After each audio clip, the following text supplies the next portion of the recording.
There you are. I was worried you might stop to collect treasure chests opened by the Seelie along the way. It would have taken you so much longer to get here. Another conversation I cannot hear. I am delighted to see that you understand what takes priority, and that your adventurer's instinct has not swayed your resolve. Really, I must applaud you for it. You should know. Paimon's head. Okay, I'll try and keep it short. My senses are telling me that this is where we shall find the entrance to the ruins. Oh, cool! Well, what are we waiting for? Let's open it up and see! Patience. This was a sanctuary of great importance to the Hyperboreans. A special process is required to open the gate. Oh! Like the place that housed the Eternal Moon's marrow? Okay, so what's the plan? Need us to do anything? And just the short version, if you can. All right then. I was planning to start with some background on the invention of these techniques. Are you sure you don't want to hear it? It's quite informative. Remember what you were saying about priorities? Fine. Simply put, we need 3 human representatives to successfully undergo a process of Kuvaki resonance. Think of it as a test from the 3 moon goddesses to see if the entrants are qualified, with the most recognizable qualification being Kuvaki. Pretty sure Lauma would ace that test. Oh, wait. But we need 3 people. I also have no doubt that the Moon Chanter would be qualified, but we would need 2 other people with the same constitution. Therefore, the most feasible method is not so much to follow the rules, but to figure out how the test functions and find a workaround. I've done some research, and it turns out the mechanism is rather crude. We'll simply need humans to stand before it who have sufficient Kuvaki energy within them. I'm with you so far. How do we get the Kuvaki in them? The easiest way would be transfusion. Take some Kuvaki from Nodcry's soil, put it into the bloodstream, and get it circulating in the body. So we're going to cheat on the test? Precisely. There are other methods, but this is the simplest one. Cheating the system is much easier than trying to hide from it. Huh? Sorry? Does the idea of cheating upset you, Miss Lauma? No, that's not it. I suddenly had an idea. Oh, what is it? It's about Moon Prayer Night. I figured out a way for Kutar to join in the festivities. Huh? But as Paimon said, we need to have our priorities straight. Let's get back to the test. I'll follow up with Nefer on the festival arrangements. Oh, okay. Anyway, is this really the best method we have? A Kuvaki transfusion sounds dangerous, no matter how you slice it. If you think that's dangerous, wait till you hear the other methods. I'd be more than happy to go through them if you'd like. There are several. No need, we're good. Let's go with this one. Very well. Kuvaki transfusion it is. Now, I should mention that the risks can be greater or lower depending on individual compatibility. It would be rash to simply infuse the Kuvaki and hope for the best. If the body rejects it, the reaction can be quite severe. The symptoms are similar to another condition that some people living here suffer from, known as congenital Kuvaki sensitivity. So, before we execute our plan, I will perform a simple test of my own to see who is compatible and who is not. Once that is done, we will have to complete the resonance process as rapidly as possible. The participants must remain stationary while the Kuvaki circulates and bonds with them, and they mustn't eat or drink anything. What? No eating or drinking? That's some hardcore fasting. They'll all be monks by the time they're through. 3 days. Oh, that's so long! And we still need to find 2 more people who are not just compatible, but also willing to volunteer. Fasting? What are they talking about? Really? Don't you want to think this through? Haha, count me in too. 3 days without food? I can handle that. Miss Nicole has made it clear that this is the easiest way. The way I see it, there's nothing else to discuss. It's time to step up.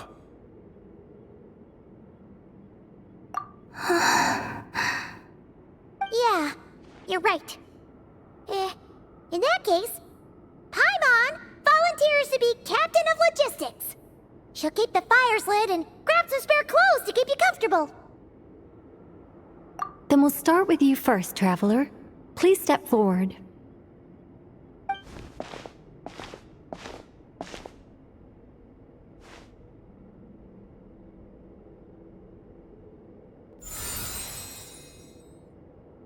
How's it going? Do you feel anything?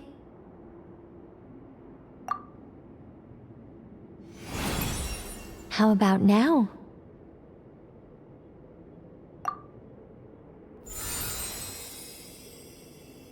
And now?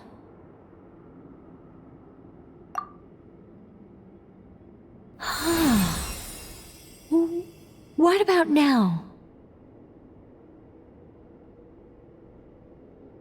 You guys, it's not a competition, you know.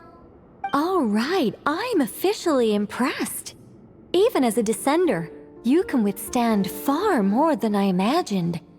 It's like I summoned a giant stone titan to arm wrestle you, and your arm hasn't even moved an inch. In my last attempt, I infused 5 times the amount of Kuvaki required. Yes, safe to say, compatibility won't be an issue for you. You're eligible to join. You're next, Mr. Varka. Sure, here goes nothing. All right, I'll start where we left off. 5 times the required Kuvaki dose. Whoa, whoa, whoa, hey, wait a minute. How's it going? No, not great. I kind of want to puke. Feels like I've been drinking too much. A few bottles of wine, then a big stein of Dark Horse, with some hard liquor from Liyue mixed in. You think this is funny? I just lost to a young lady in an arm wrestling contest. I'm never gonna live that down. My apologies. I'll lower the concentration and try again. Oh. How's it going now? I'm not as dizzy as last time, but I can still feel it pulsing around. In that case, you wouldn't be an ideal choice, Mr. Varka. Let's try someone else. Okay, let's go ask some of our other friends then.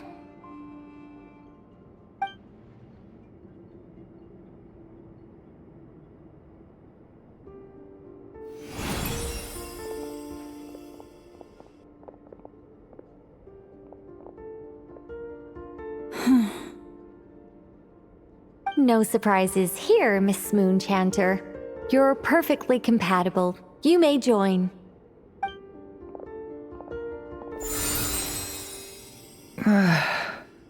I'm getting a slight headache. Shame. You were so close. Whoa, I'm itching all over. Allergic reaction. We can't have that. Huh? Well, are you gonna start a what? The Hexen Circle is an organization that cares for and protects children. We will not have them do dangerous things. Not even tests.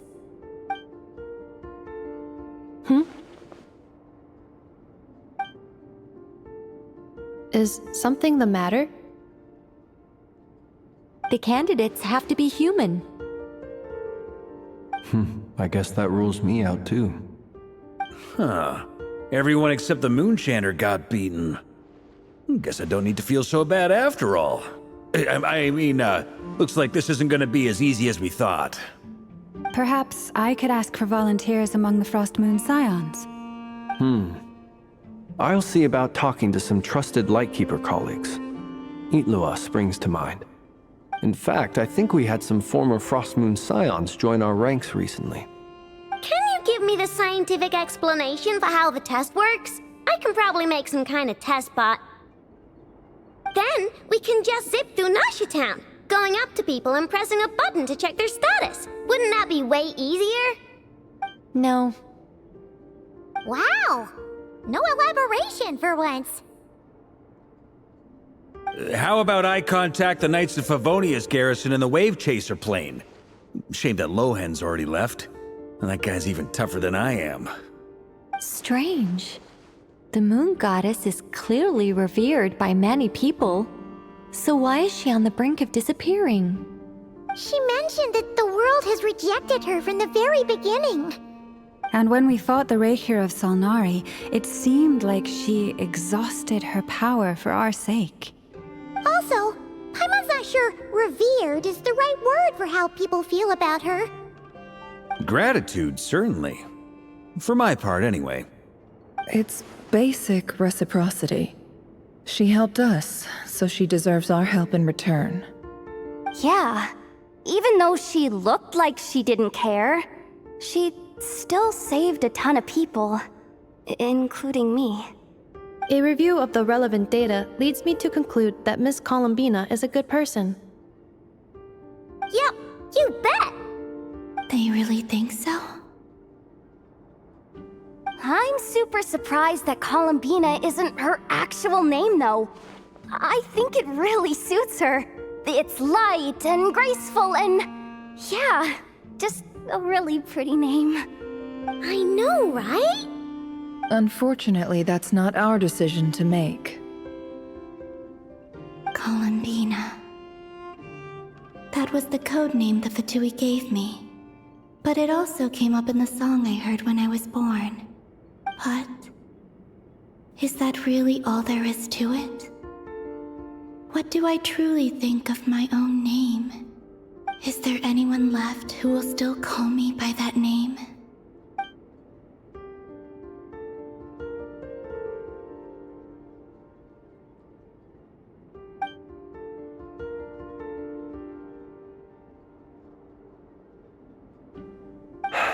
Moonprayer Night is getting closer by the day.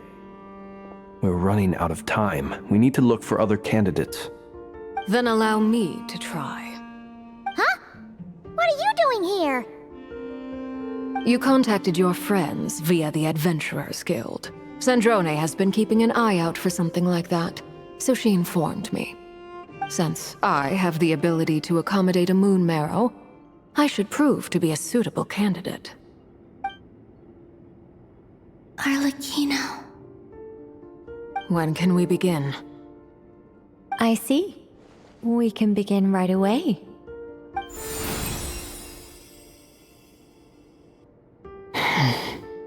How was it? Did you feel any discomfort? Not at all. Then it seems we shan't need to look for additional candidates after all. Great! Cool. Alright, like Paimon said, the rest of us can take turns making sure the three of them stay warm and comfy. Then, my job is to take care of the caretakers. I will ensure everyone receives food and accommodation. I'm ready as well.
The work is done.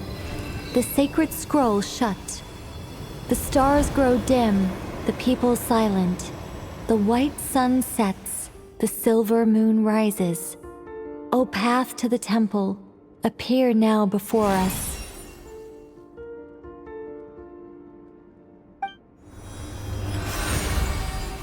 Wow! It really opened! So that's what all this is about. They've been trying to open this gate. With a calm mind, this proved not too arduous. Come, let us enter. It might be best to eat something first. Take care to chew properly and swallow slowly. It will give your body time to readjust to the digestion process. They will head in soon. They will need to enter this gate.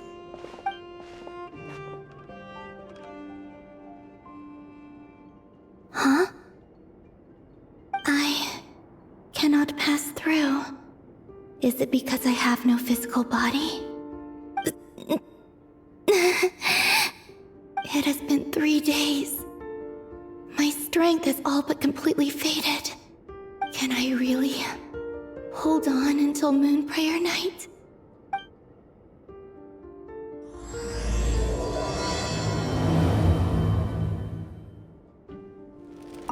I have confirmed that you are all in good health. With that, my work is now complete. Congratulations are in order.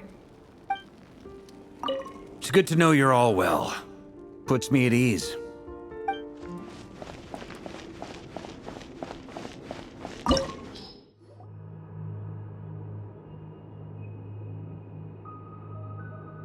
Are these people... Judging by their clothes, they appear to be phantom Hyperboreans from the distant past. That could mean they have some clues about the moon goddess's name, right?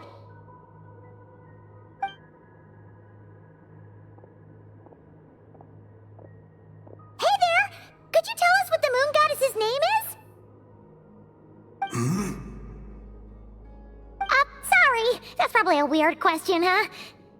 How do we explain this? The moons are long gone, and their goddesses are dead. Their names no longer mean anything. When a new moon goddess is born, we will surely know her name. We have used every last resource at our disposal. All that remains is to wait, patiently and quietly.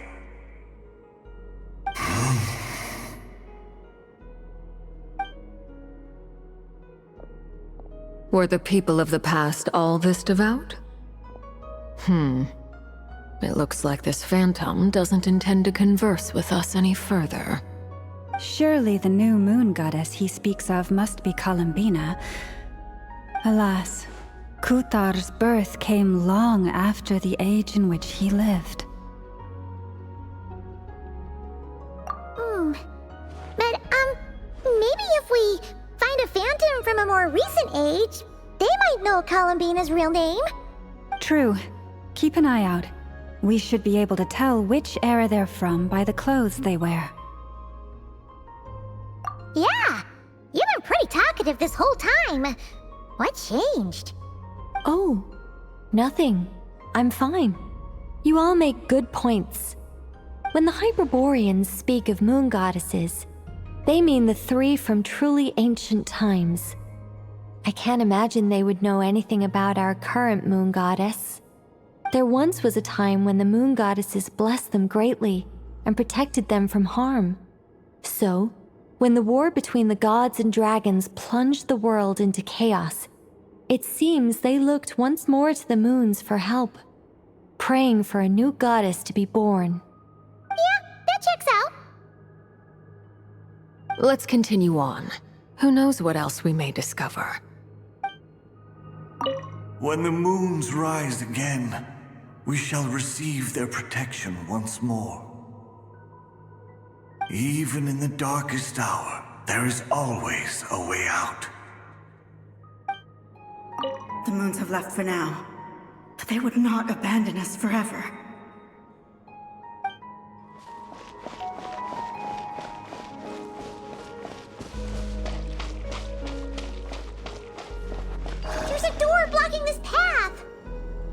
Not a problem. Try this. Whoa! How did that door suddenly collapse? This device was maintaining the door's integrity. Remove the core, and the device stops working.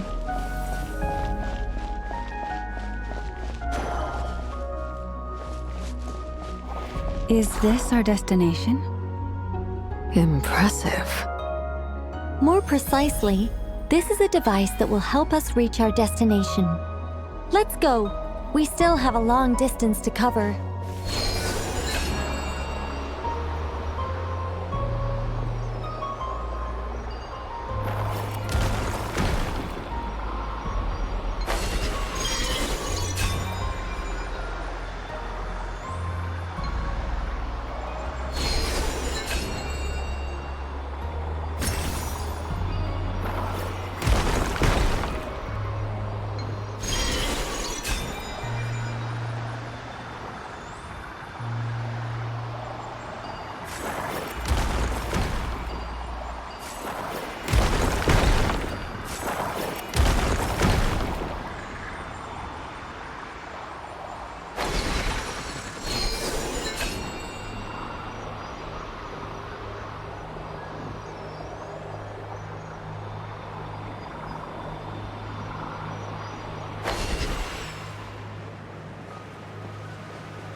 Let's try that device again. Remember the door from earlier?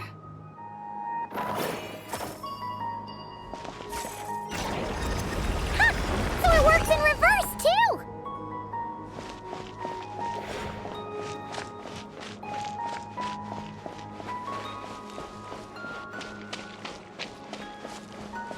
The humans we see are all phantoms, but the monsters are real. What a fascinating place. There'll be plenty of time to admire it later!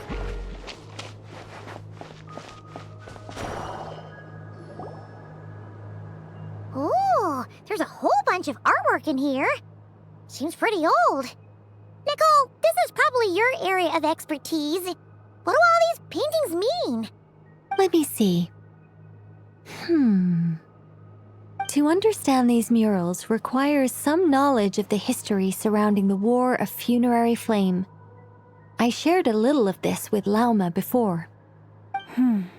Yes, I think I follow. The dispute between the Moon Sisters, the transformation by Nibelung. Oh no, it's no trouble. I'd be delighted to share the tale again. Alright then. Teyvat's 3 moons and their goddesses were brought into being by the will of Nibelung, the then ruler of Teyvat.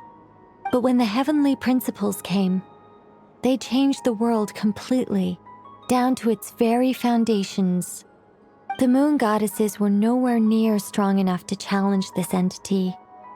But the heavenly principles did not view them as heretical entities that had to be removed.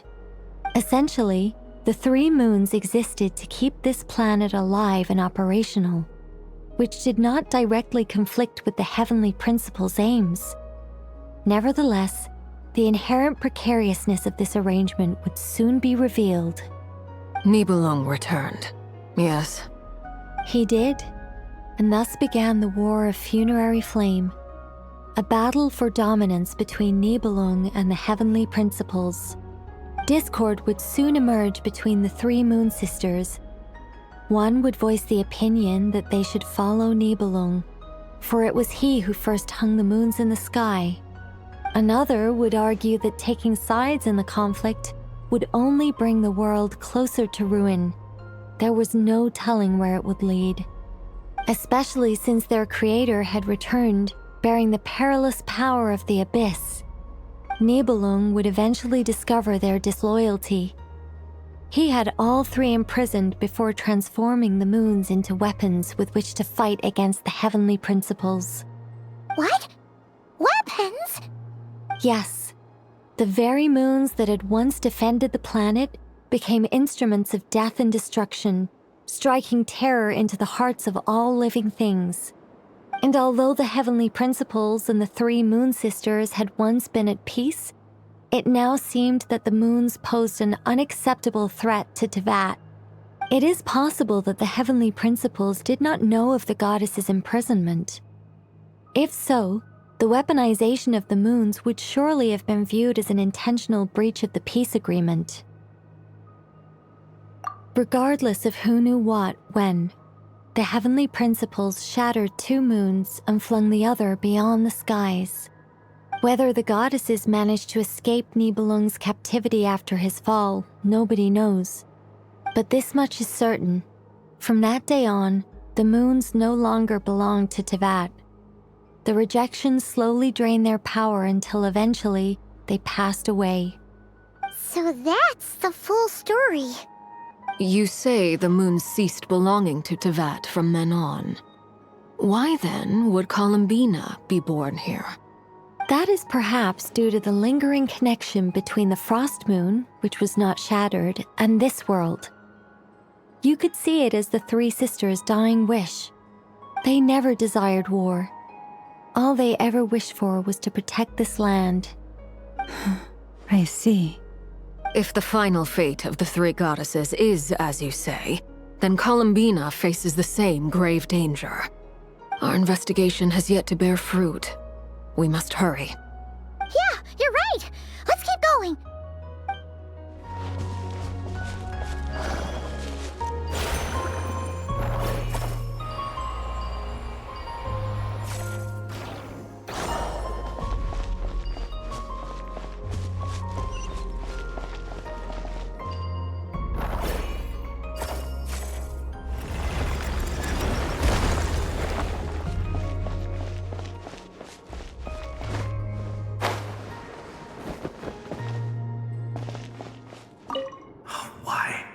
Why do the creators of this world no longer show mercy upon their people?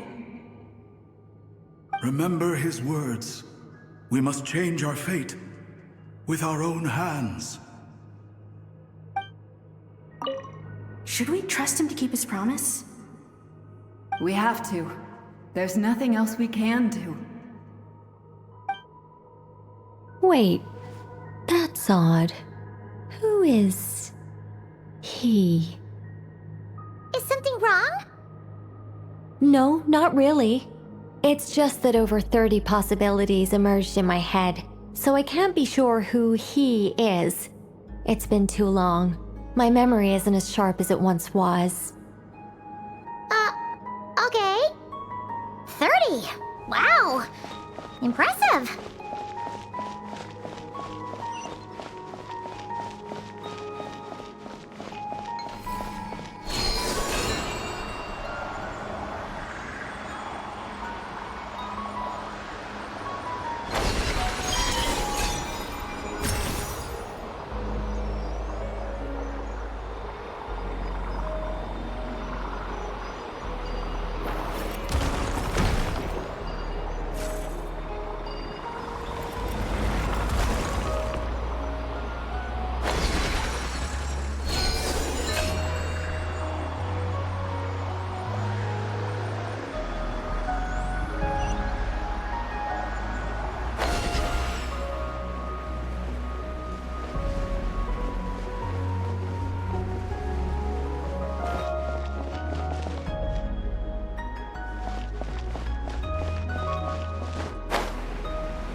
We're finally here!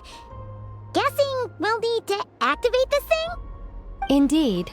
I was a little worried about that at first, but as we got closer, I sensed that the Kuvaki within it flows unimpeded.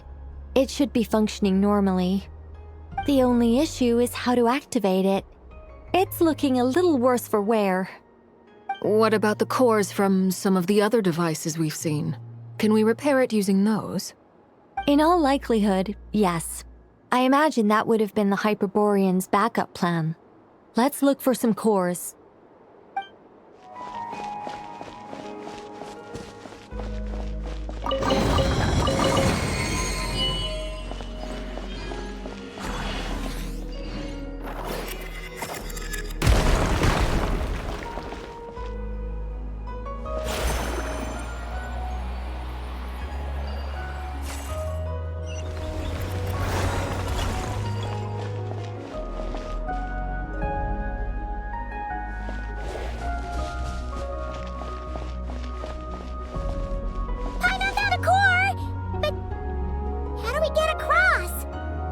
Walk up, then jump down.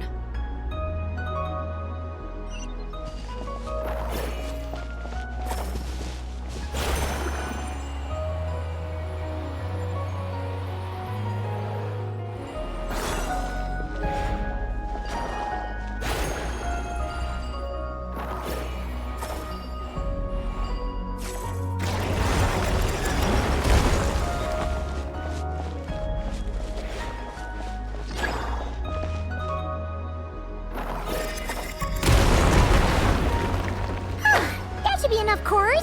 Let's head back.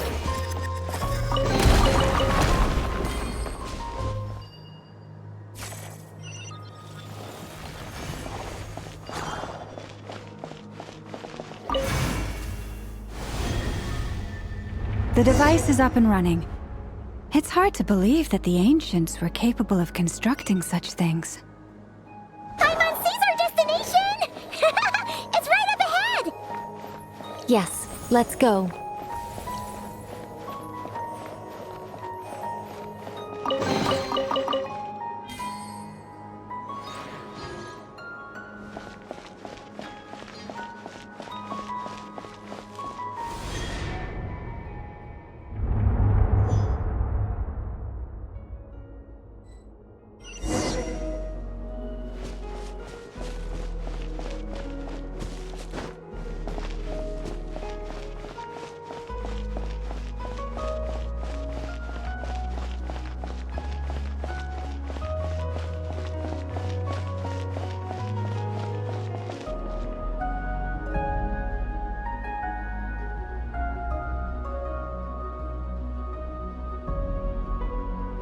This is where the people of Hyperborea communicated with the moons. We need only place the moon marrow upon this platform on Moon Prayer Night, and we shall be able to open a portal to the moon and send our moon goddess back home. The assumption being, of course, that we can find her first. That's right. You want to know if it's safe there, don't you? And yet, she has no choice but to return. You know this.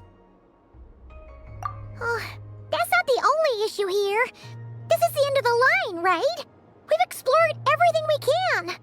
And despite looking at historical artwork and talking to people from Hyperborean times, we're still no closer to learning Columbina's name. If it's not too much trouble, could you tell me exactly what Alice said to you about finding her name? Oh, sure. What she said was... Then your first job is to find it. As a moon goddess, I'm sure she must have a name she identifies with. Neither Columbina nor Kutar is her true name, and she's never really accepted either of them. Is it not also possible that she has never had a true name? Not at any point in history? That would be a hard pill to swallow. But at this point, we may have to accept that that is the truth. No one knows how she came into being, and she certainly doesn't have parents in any sense that we're aware of. Perhaps she was never granted a name at all. But does that mean there's no way to get Columbina back? She's just gonna disappear and there's nothing we can do about it? Huh? Wait, why all this pessimism? Was it the way I phrased this question? You all seem to be taking this in completely the wrong way. Well, just because she's never had a real name in the past doesn't mean she can't have one now. What? Think about what Alice said again. She never once said that you'd have to find a new name, did she? Are you saying what I think you're saying? Yes. Names are anchors that connect us to the world. If she doesn't have one already, then all we have to do is create one, no? It's like... yes. Traveler, when you first arrived in Teyvat, do you think you would have turned around if someone behind you shouted, "Hey, Tumaini"? But what about now? I understand what you mean. Life is a long journey. Even the friends and family by our side can change over time. When people call you by different names, what matters isn't so much the words themselves, but what they symbolize. And of course, whether that resonates with you. Ether. So, close your eyes and picture the moon goddess in your mind. If you were to call out to her in this moment, what would you say?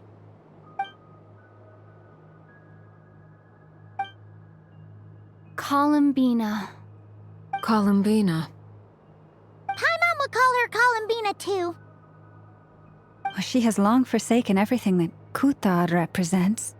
I think from now on I should call her Columbina too. Well, it sounds to me like you found your answer. Are you sure? Is it really that simple? We haven't found her this whole time, and not for lack of trying. For a journey like this, the process is every bit as important as the outcome. Had you not searched far and wide, rejecting every other answer you were offered? How could you have come to an answer you felt was finally correct? Oh, it all makes sense now. This has Alice's fingerprints all over it. Are you suggesting that mage knew from the start that Columbina never had a real name to begin with? I can't say for sure. But I can definitely imagine her chuckling in satisfaction somewhere right now, saying, "Ah, what fun." Llama! Your antlers! You should hurry. The festive moon has begun to rise. Do not worry, for when you called the name Columbina just now, I could sense that the power within was enough to summon back the moon goddess. The power within what? The name? Yes. So, the thing is... What's wrong now? This is so annoying. I really want to explain how that whole thing works. Starting from the founding principles of Teyvat and... Oh, I could talk about this for hours. But... Deep breaths, Nicole. Deep breaths. You're an angel. A sober, sensible, solemn angel who has her priorities straight. Okay then. Sorry for asking. Clearly a bad call on Paimon's part. Anyway, you all need to hurry. Last thing, remember how it felt when you called out that name. Then it is agreed. By the name Columbina, we shall find her. Then we'll throw her the best Moon Prayer Night party ever! And at last, we will send her home.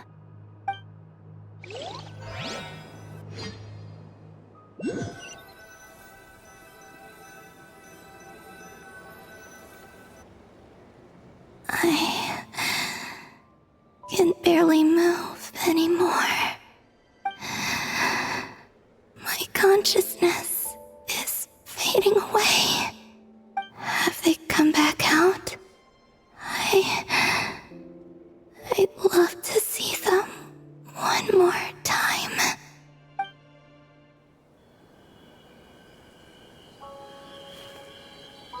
They didn't make it.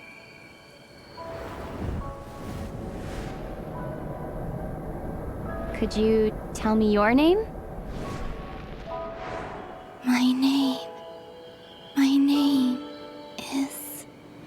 Columbina!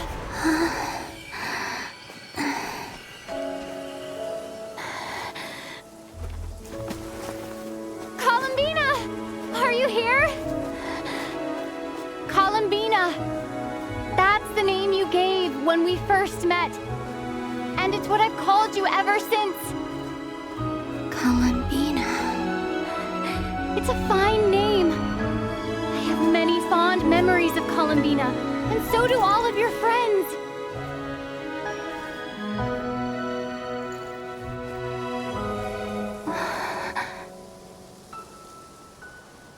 if you like this name.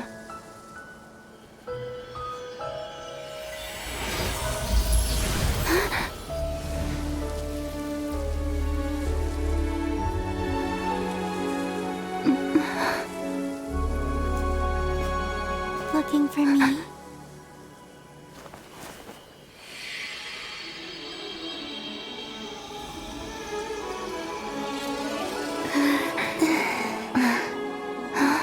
I like it. You can carry on using it. My name is Columbina Hyposelenia.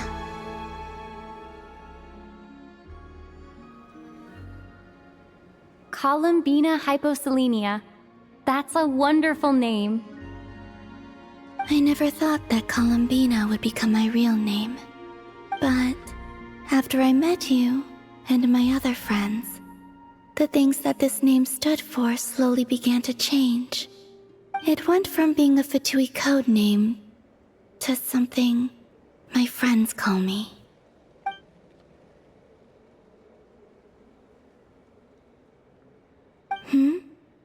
What is it? Why aren't you saying anything? I'm just so happy for you. Thank you. So, where's everyone else? We can go and meet them very soon. Everyone went to different places to try calling your name. Great. I'd like to thank them as well. Everyone's done so much for me. Searching for my name, entering those ancient ruins. Huh? Wait, so you were... Yes, I was there. Not physically, but my consciousness was still holding on. I followed you the whole way. Starting from when? You turned around and called out my name while you were in Nasha Town. Do you remember?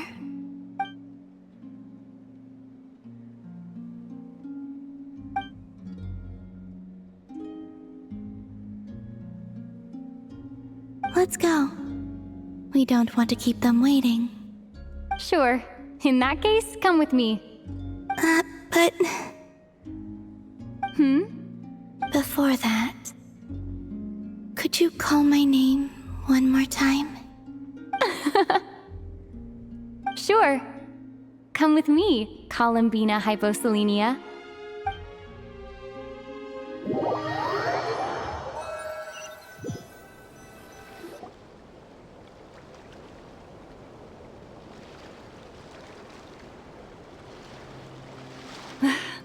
Columbina! Oh, this truly is wonderful.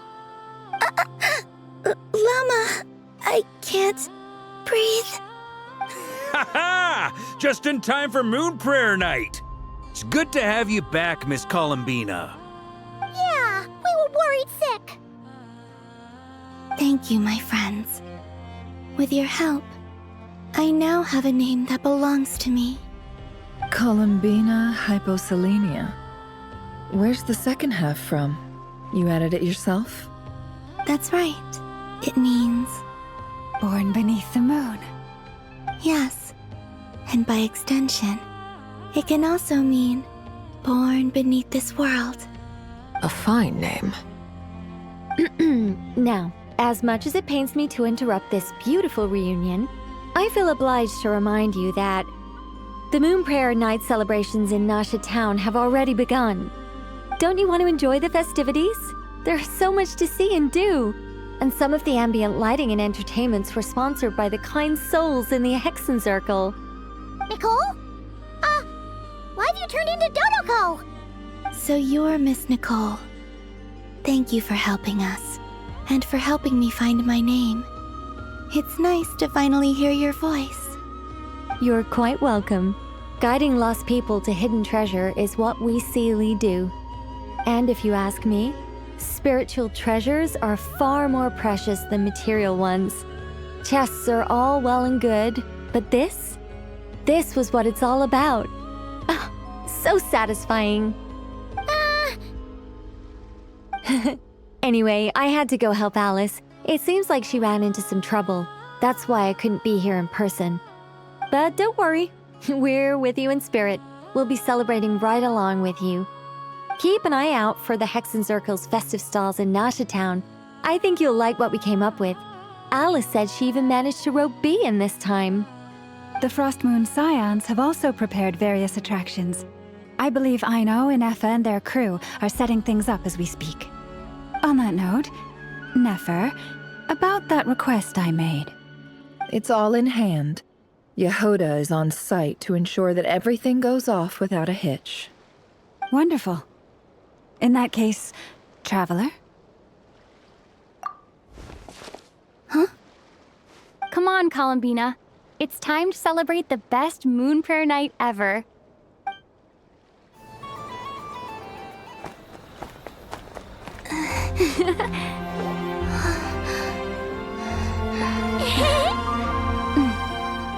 Hey, young lady. Would you like some Moon Prayer Night candy? Happy Moon Prayer Night. Oh, yeah. I almost forgot to say. Welcome home, Moon Goddess.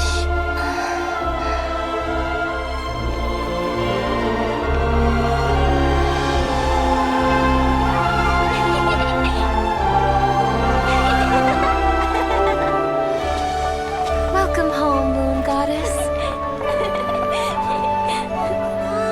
Welcome home, Moon Goddess.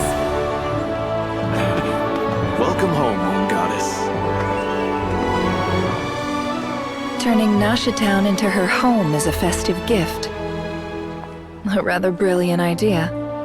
Perhaps this is what Nodcry, Columbina's home, should have been like all along.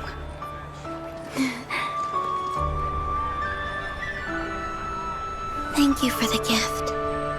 I like it a lot.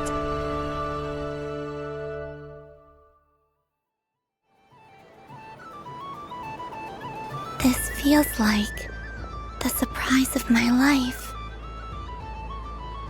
I do. I never imagined I'd ever get to enjoy Moon Prayer Night with everyone so freely. If you're happy, we're happy. Quite a strategy you came up with. Hide the tree in the forest. It's not your usual style, Lauma. Is there something about Moon Prayer Night that enhances what's in your head as well as the antlers on top? Apparently so. It even inspired a perennial penny pincher to use their resources for a greater cause. It truly is a magical festival.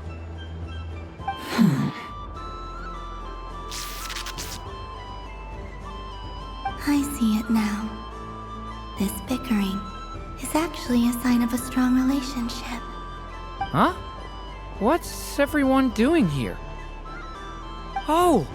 Miss Columbina, you're back! Yes, I'm fine now. Thanks for your concern. How's your progress with Alice's assignment? Very well indeed. I've never heard her sound so excited. Not like this. This time her excitement seems more serious. Seems like she's had a major breakthrough. She said she'll contact us once she knows more. In the meantime, we're free to relax and have some fun. Enjoy the time off while it lasts. I have a feeling that our next task won't be so simple.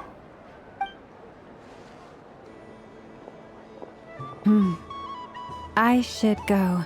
I still have a few things to attend to at the Frost Moon Scion stall. And I think I'll take a look around. With any luck, this once-in-a-year festival will come with once-in-a-year opportunities. Hold up a second. Where's Varka? I believe he made a beeline for the flagship the moment he entered Nasha Town. Ah, that's Mondstadters for you. They know what they want when festivals roll around. Goodbye for now, Columbina. I hope you have a wonderful night. I will.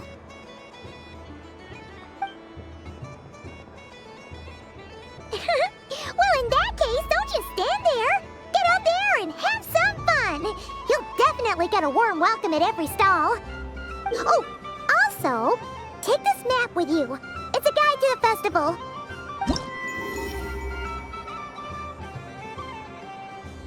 The Frost Moon Paimon stall is over here. Lauma's invited a whole bunch of cute animals to celebrate too. Over there is the Hexencircle section. Alice seemed more excited than anyone about this festival, so she insisted on making it a grand affair.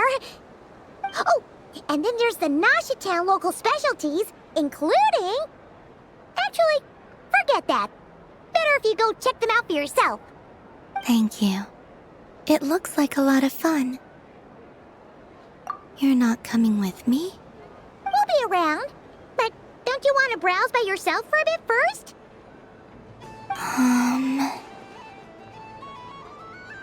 Yep.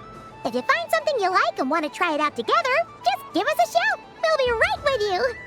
Otherwise, just relax and enjoy yourself. There's so much on offer, so try to experience as much as you can. And don't forget to stuff yourself with all the delicious festival food. All right then. Off I go. Where should I go first?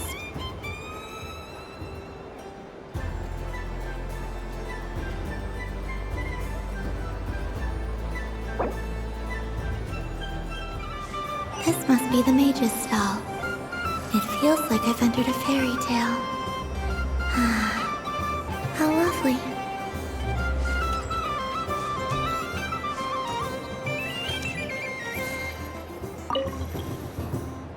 A soft and furry creature that bounces and jumps. Welcome home, Moon Goddess. This one talks too. Allow me to introduce myself. I am a Dodoco from a distant archipelago, the most mischievous of all my Dodo brothers and Dodo sisters. When the going got tough, I powered through, and when I met obstacles, I boomed them away. That sounds like a lot of fun. Doesn't it just? Oh, but then the trouble started. Recently, I found a lovely beach, the same beautiful jelly color as my hometown, and so I dove in to have a look. Only to find it overgrown with seagrass and nasty little spiky fish everywhere, looking to turn me into a Dodoco kebab. I made it back to shore by the skin of my teeth, but my tail was sorely hurt. Couldn't you just boom them away? Oh, I wanted to, believe me. But I've heard that you, Moon Goddess, can understand animal speech. The last thing I wanted was to cause a gigantic fuss and get taken to court by a school of spiky fish. I'd be driven out of these waters for good, and my winter holiday would be ruined. And so, dear Moon Goddess, I was wondering if you might lend me your allegiance. Are you roping me into a crime? Oh, let's call it a once-in-a-lifetime carefree adventure. Does that sound better? All the festival goers tonight are dressed up as the Moon Goddess, but there's nothing to say that the Moon Goddess can't disguise herself as a Dodoco, is there? Besides, this is your home. You should be free to be whoever you wish. I'm afraid I'm not well acquainted with Dodocos, Madam Mage. Oh, that's quite all right. We Dodocos are innocent, happy creatures with a free-spirited nature. Many, like myself, are mischievous troublemakers. Others are lazy souls who like nothing better than to lie down on a nice rock and take a nap. In our eyes, every creature who yearns for happiness and freedom is a Dodoco. But perhaps in yours, we Dodoco are a fluffier and more mischievous breed of Kuhenki? Yes, that is a much easier image to follow. Oh, wonderful! Then let's play! Grab onto my tail and follow me into the sea! Time to settle some scores with the bad guys!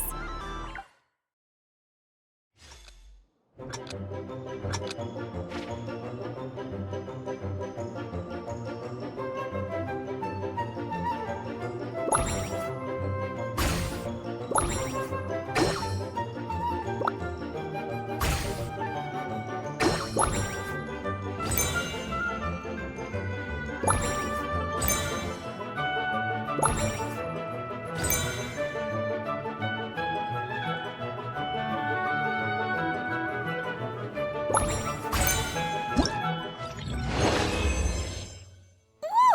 a remarkable talent! So, what do you make of it? The use of Jumpy Dumpties doesn't come as naturally to me as Kuvaki, but their unpredictability makes it fun. I think they call this... novelty? Indeed! And how did it feel blowing those pesky nuisances away? Not bad. Any guilt? What do you mean? Oh, wonderful! Lovely answers to all 3 questions.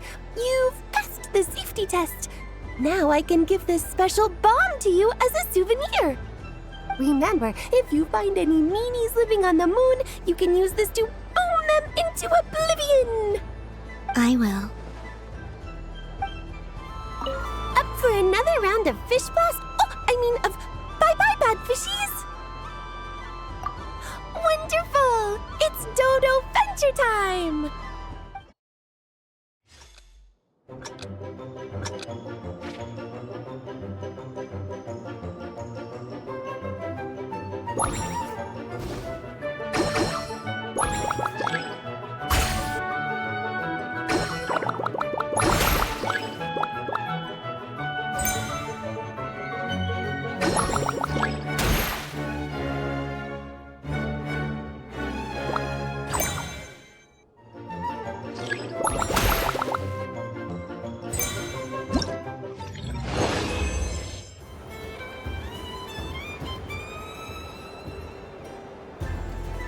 I wouldn't say it's unfair, exactly. I mean, your voice goes right into people's heads.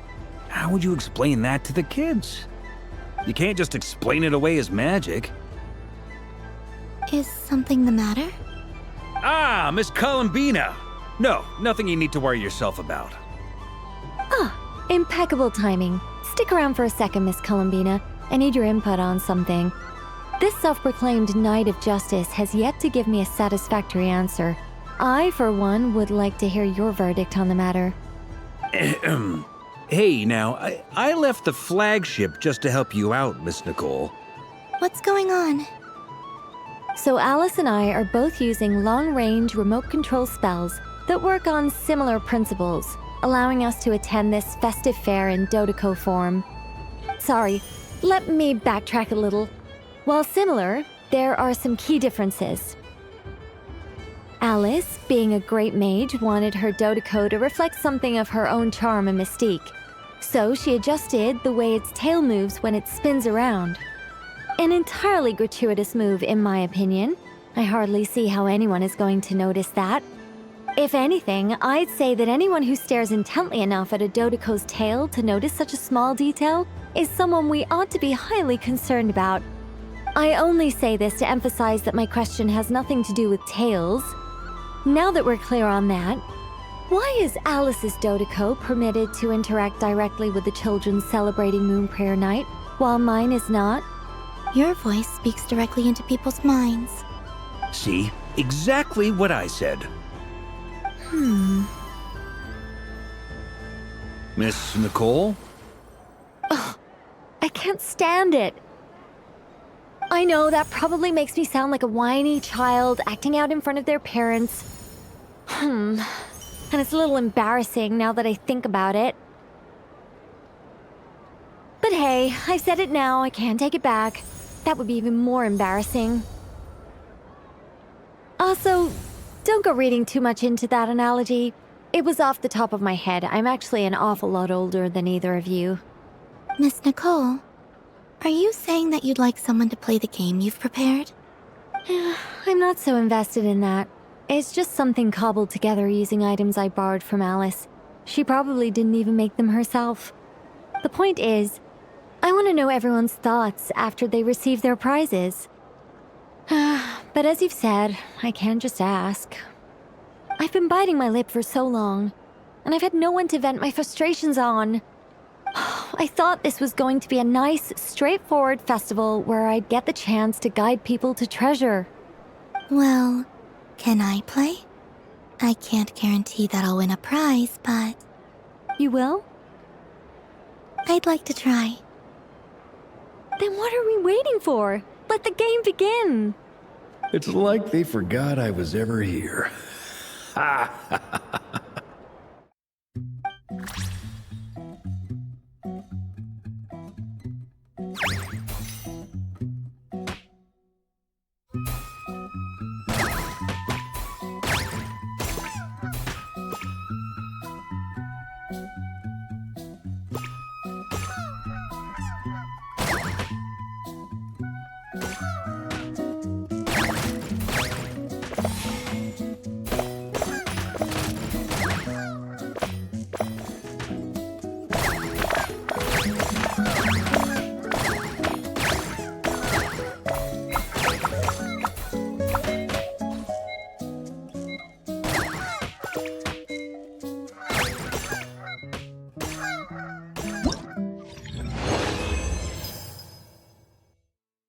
Congratulations, Miss Columbina! With your great wisdom, you have overcome every obstacle in your path and conquered the great challenge posed to you by fate. Fate? Well, something to that effect. If you'd prefer something more poetic, it could be the icy winds or the dawn.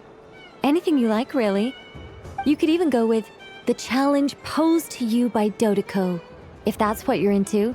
Anyway, you can take or leave my suggestions. Moving on. All my hopes are now resting on this. Can I open it now? Stop teasing me. Please, I'm begging you. No more talk. Just open it. Wow. What a lovely sculpture. Classic and cute at the same time. Thank you, Miss Nicole. I'll always treasure it. Ah, there we go. Music to my ears. You have my sincerest gratitude, Miss Columbina.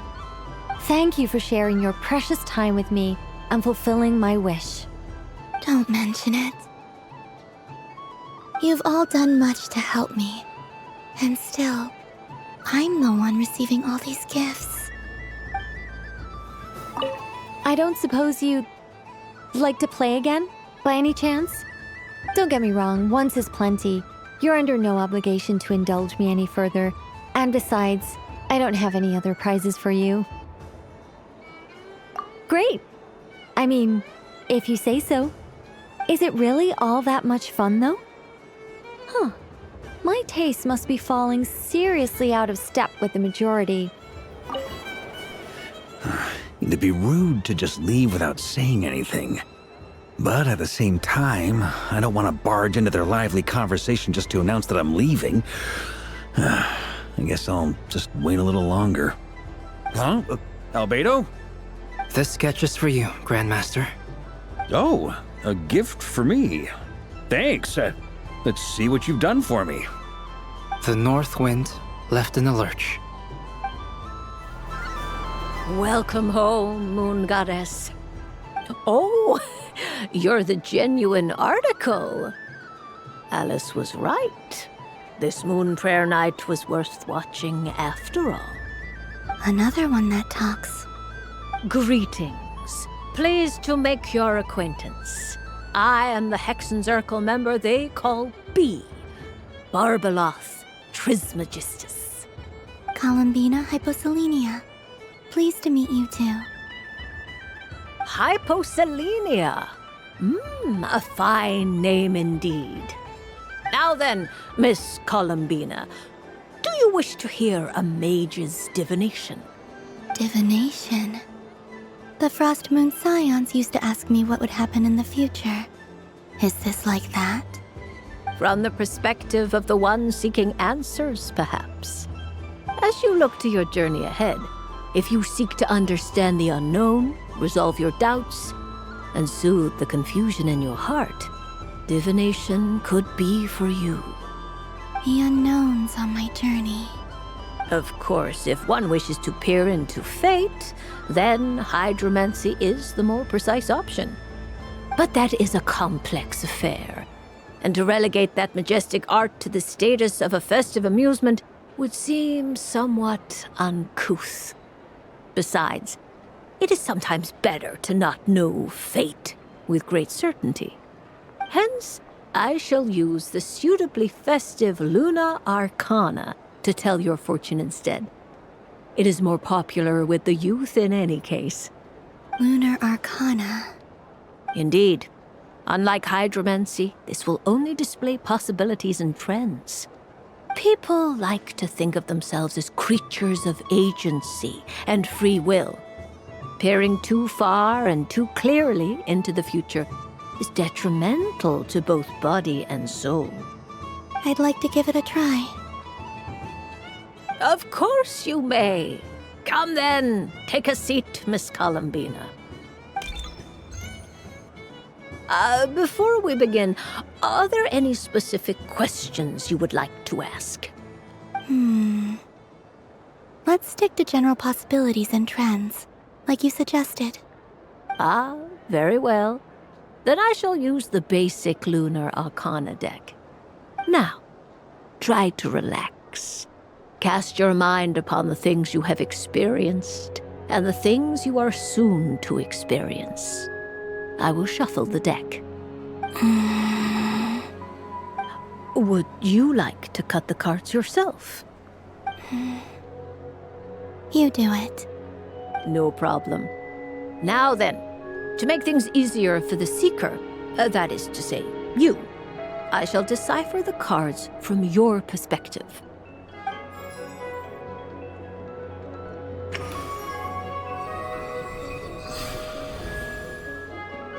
Please, draw the first Lunar Arcana. This represents destiny and is the foundation for the divination as a whole.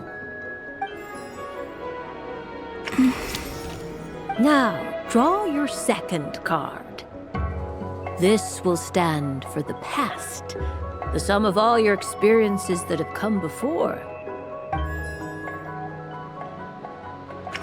And now the third Arcana. This is the present, your interpretation of the current moment. Finally, the last card. This shall speak of the future, which... Oh. Kuvaki Pulse? Fascinating. I've never encountered this before in my role as a diviner. Something has exerted an influence upon this card, causing it to leave its designated position. What do you make of this, Miss Columbina? Perhaps this is the guiding hand of fate in action. Of course, if you wish, you can choose to deny the validity of this card and draw the future for yourself. No, it's fine. Let's go with this one. A bold decision. I must say I'm looking forward to the results. Well then, let us flip the Lunar Arcana in sequence and see what emerges. Sure. First, Destiny. No surprises here. The card that represents yours is the moon. The moon. Indeed. The moon can represent the truth at some times, but deception at others. False peace, destructive calamity, and the world-changing power that lies within. When the moon is placed on the destiny tile, it indicates that your destiny is not what it may appear on the surface. Instead, it may yet have a hidden side. It symbolizes a journey through the fog, fraught with uncertainty and deception, where one must face inner challenges head-on. I don't understand. Patience, my dear. This is but the first card, which serves as a basis for the interpretations that follow. Our divination will only grow clearer from here on out. Now then, flip the second card, the one that speaks for the past.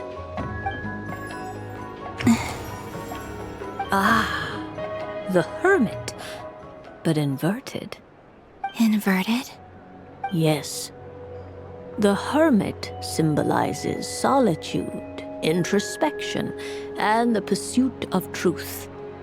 When inverted, it represents isolation, truth out of reach, and a path that leads one astray. Combined with the moon as one's destiny, the Hermit inverted represents a choice you made to stand alone in the past. It was a choice made not out of fear or arrogance, but for reasons that others could not perceive. You fumbled through the darkness without a guide, but you did not find your way. Rather, you went astray. More than once, it would seem. Is this about how I became Kutar despite not wishing to become a god? And how I joined the Fatui because I yearned for a place to belong? I suspect only you know the answer to this question. All is not lost. The past is in the past, and so it shall remain. Shall we look into the present now? Oh my. The Lovers. One of the most interesting Luna Arcana. What does this one mean?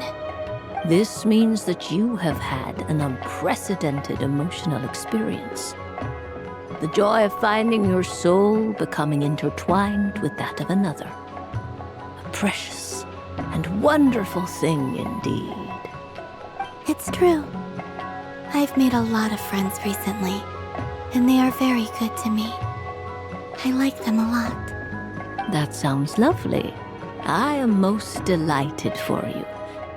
The Lovers can also represent important decisions, perhaps related to a parting of ways. Now, if I were to guess... Yes. My return to the moon. I understand. Parting with friends is never easy, Columbina. But rest assured, this is not the end of your journey. There is always another story waiting to be told. The future always lies ahead. The future. Well now, it's finally time to flip this most mysterious of cards. Why did it appear? And what does it wish to tell you? I'm ready. Very well. Flip this card and see what lies on the other side. Oh. Miss Barbeloth? What is it? This card is death. That doesn't sound very good. It depends on how we interpret it. It is true that it can represent an agonizing death, a complete and utter end, but at the same time, it can also represent rebirth. Do not forget that your destiny card is the moon. That lends your future many different potential meanings. If death spells the end, is it unavoidable? As I have said, divination can only display general trends. It is a rough guide, but it does not show predetermined outcomes. Allow me to summarize it for you. In the past, you may have lost your way, but now you have gained new connections and new strength. You now face an important decision, one that may bring about a great change in what is yet to be. This change might, in turn, be the end of all things, or their beginning. But remember, everything is subject to change because of the moon present in your destiny. You must see the truth clearly and face your innermost thoughts. The truth. My innermost thoughts. Thank you, Miss Barbeloth. Don't mention it. Some people dislike divinations, for fear of glimpsing an ending to their story that they wish was not so. But I can see that you're different. The result of this divination will not sway your decision. This is a rare quality, and one that diviners always hope to see in the seeker. We are here merely to guide, not to exert undue influence. I understand. Go then and illuminate your future, Miss Columbina. The moonlight that shines from you now is most captivating.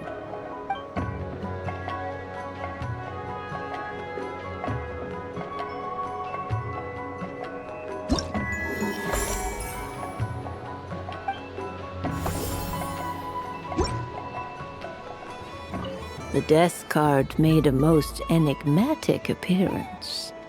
The moon for which Miss Columbina is bound, I fear. Fretting is of no avail. I will have a chat with Alice about it sometime. But I was aiming right at it! Aw, what a pity. I saw it with my own eyes. You were so close. So very close. That's not true! It dodged out of the way right as I was about to snag it! I'm sorry? You heard me! This paper frog can move! I swear! Dear, oh dear, what are you saying? How could a paper frog move? Unless you believe there really is magic in this world. But even if I, the mere humble merchant that I am, knew such magic, surely I would not use it on a paper frog. I'd sooner give Mora legs, so it could walk right into my purse. My dear customer, why not have one more try? This time I'll give you 12% off, a very generous discount for one of my most regular customers. Just think about how much experience you have under your belt now. You're sure to win the next one. Darn, I used up all my coins. I'll be right back. Just gonna fetch some more from my house. Take your time, but don't take too long. This event is Moon Prayer Night only. Miss it, and you'll have to wait a whole year before I'm back. Next customer, please. Welcome. Hello. Whoa! What's this big one doing over here? How do I tell my employees not to go running around this time? Shooting them a glance won't work. I haven't known them long enough. Dory? Why, hello there, Miss Columbina. Would you like to play my ring toss game? The rules are very simple, and it's easy to get the hang of. How much for a round? Oh, first time's free. Not a single mora. After that, well, we can cross that bridge if and when we come to it. But with your sharp skills, I'm sure you'll win all the prizes in one fell swoop. That was an obvious enough hint for them, right? Right?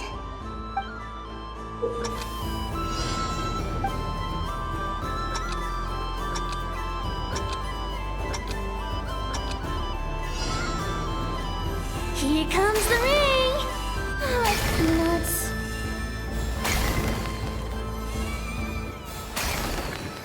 Change tracks!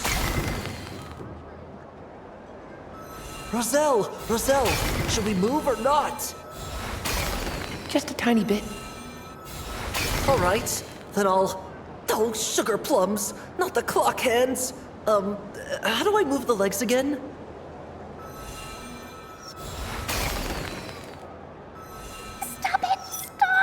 Stop dodging! Oh.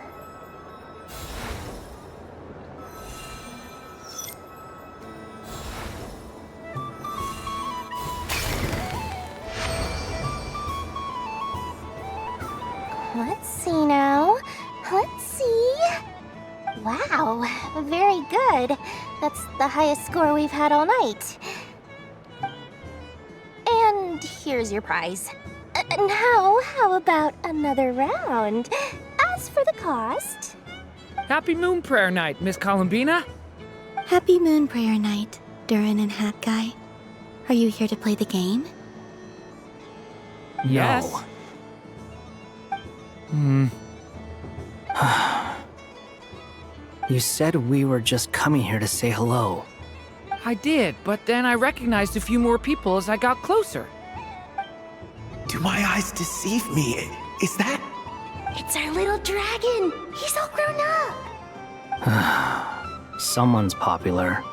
Well now, since you came all this way, why don't you try out this lovely game we have going? First try is free. He'll have a go.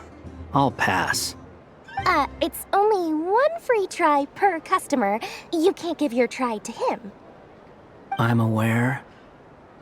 How has Elder Almond been lately? He's in great shape. He goes for a run in the forest every morning to stay fit and healthy. He tried to go boat racing with Firecracker a while back, but he couldn't even make it onto the Lotus Leaf. Firecracker was in fits of laughter. How about you, little dragon? Can you still fly? Yes, I can. But you've become less chatty. Has growing up been tough on you? We call that maturity.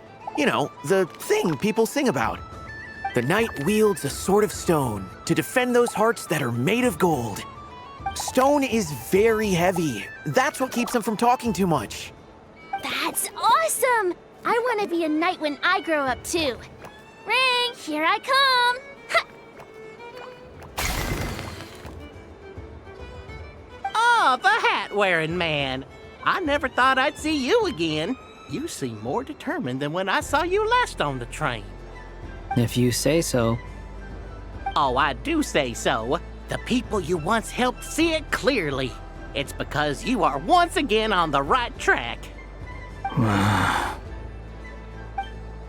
May the engine in our hearts propel us to the station of our dreams. I can move! I can move now, Roselle! What are you doing, running into the rings like that? You got them all so quickly! I have never seen anything like this in all my travels. Is this guy actually an old friend of theirs? But how? They're origami animals and clockwork people from a fairy tale. Getting to know them would be quite an arduous task, unless they share a hometown?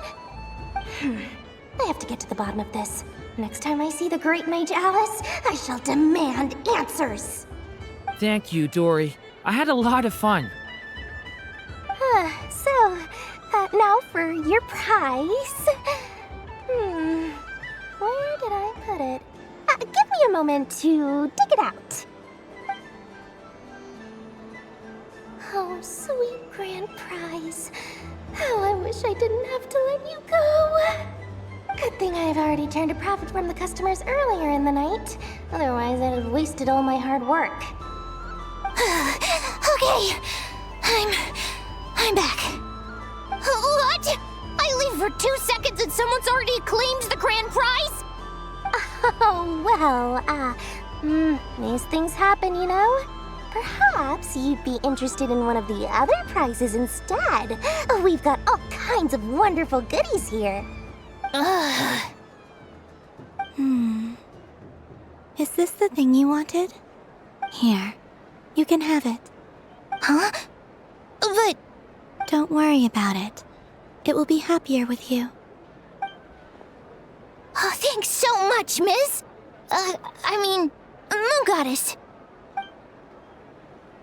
Oh, goodness gracious, Columbina. Give me strength. How am I supposed to make any more money from this child at this rate? Daddy, look! That's the game I was telling you about! Forget it. She is the Moon Goddess after all. I'll think of some other way to swing this. Maybe I can try to hook this new kid. Huh? Oh, someone already won the grand prize. You can take mine if you want. What? Why? Why are all these bleeding hearts coming here to ruin my business? Happy Moon Prayer Night, everyone. Happy Moon Prayer Night.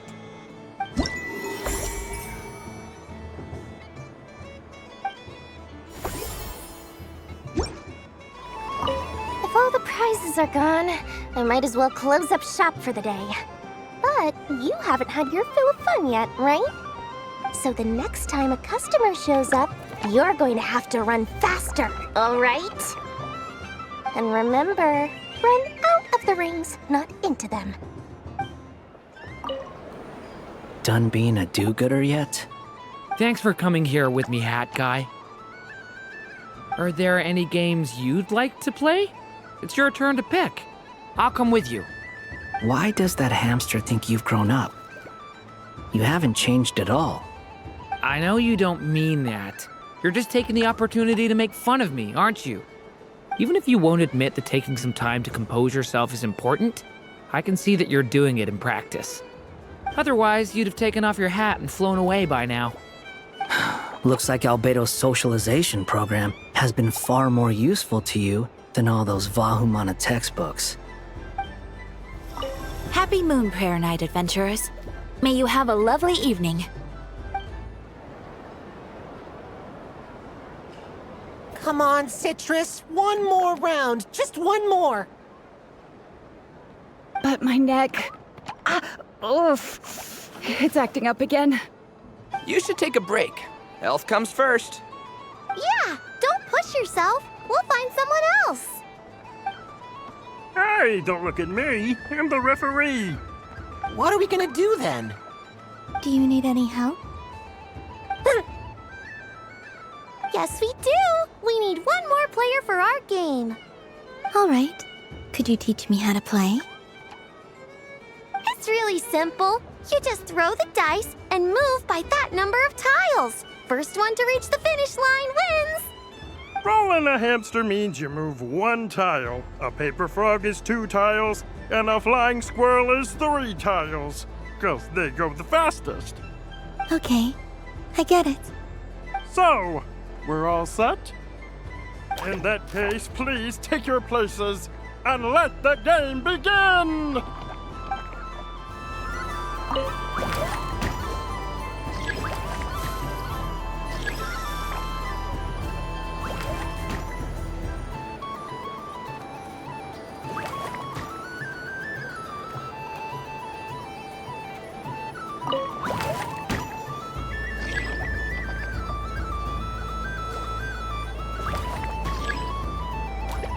And the winner is Aristoppe! Well done!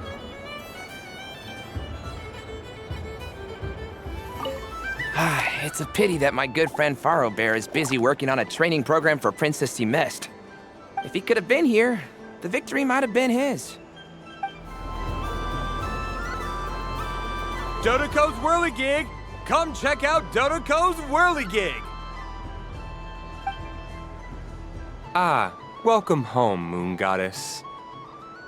Might I ask what this is?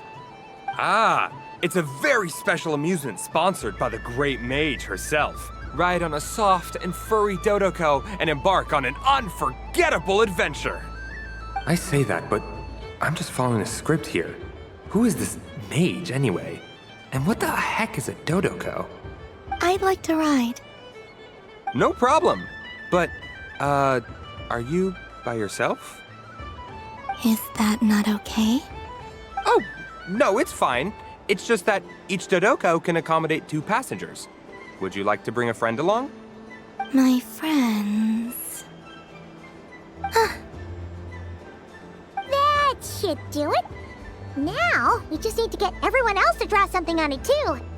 But we gotta keep it a secret from Columbina. Traveler?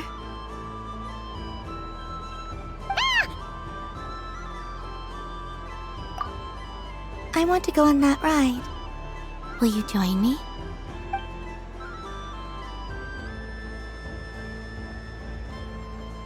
Let's go then.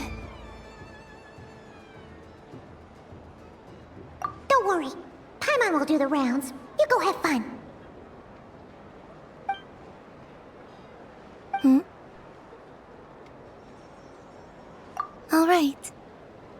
like we have to wait in line over there. Please take your seats. For safety reasons, you mustn't try to leave the ride before it comes to a complete stop. All right, you're all set. I wish you both a wonderful journey.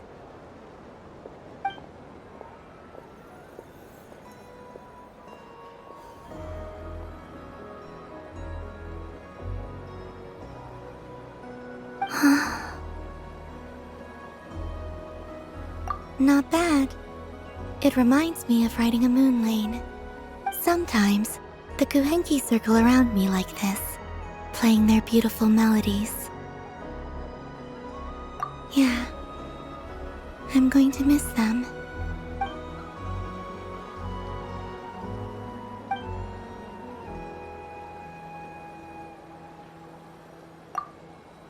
It does.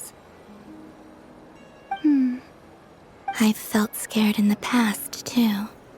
But this is a little different. You know something? I got to see a lot of fascinating things during my disappearance. I saw how the Frost Moon Scions act around their families. So different than how they used to act in my presence. And I also saw how they interact with their friends. It made me curious at first. Why do people act so sincere when they're worshipping gods, but save their truest, warmest feelings for each other? Slowly, I came to realize that it's because they trust one another. They know, deep down, that they'll be accepted for who they are. All of it. The good and the bad. I know. I knew it the moment you started calling out my name. What I fear now is the end. I fear losing all this the very night I have gained it.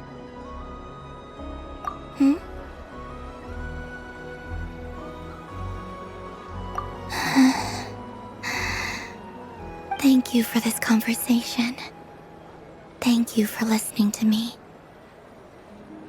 Don't worry. This fear I have, and the unknown that awaits me, they cannot hurt me. Not when I possess a treasure far greater. I just want you to remember this version of me, the real me, on this final night together. Dear passengers, Dodoko's awesome adventure has come to a close. Please leave in an orderly fashion, and we look forward to seeing you again in the future. Don't want the journey to end, huh? Don't worry, you two. There's always another adventure waiting just around the corner.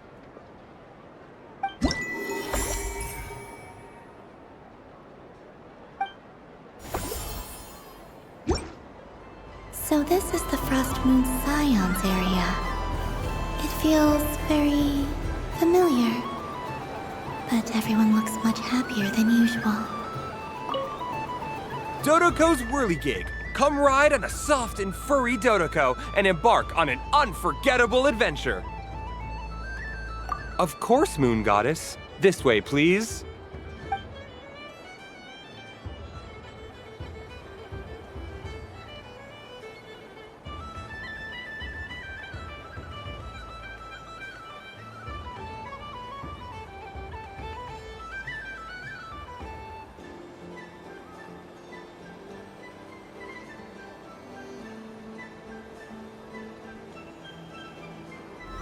Fun ride, huh? You and Columbina looked pretty sad to leave. This isn't gonna make Paimon dizzy, is it? Miss Laliki! A kitten's been following you all this time. Oh, so it has. Hello there, little kitty. May the moon light your path. Did Lady Llama send you? Or was there something you needed? You'd like some moon prayer candies? No? I believe it wants that box. The one with the moon prayer candies in it. Oh, I see. Here, kitty. Come on. Here you go. Thank you, Lady Mr. Cantor, did you see that young lady dressed as the moon goddess? When did she leave? Sorry, no, I was looking at... I was watching the... cat. I see. The resemblance was uncanny. She seemed like the true Lady Kutar, the one who guides souls. Huh. Mr. Cantor, did you see that young lady dressed as the moon goddess? When did she leave? Sorry, no, I was looking at... I was watching the... cat. I see. The resemblance was uncanny. She seemed like the true Lady Kutar, the one who guides souls. I wish for a never-ending supply of laka berries. What a humble wish. Probably written by a child.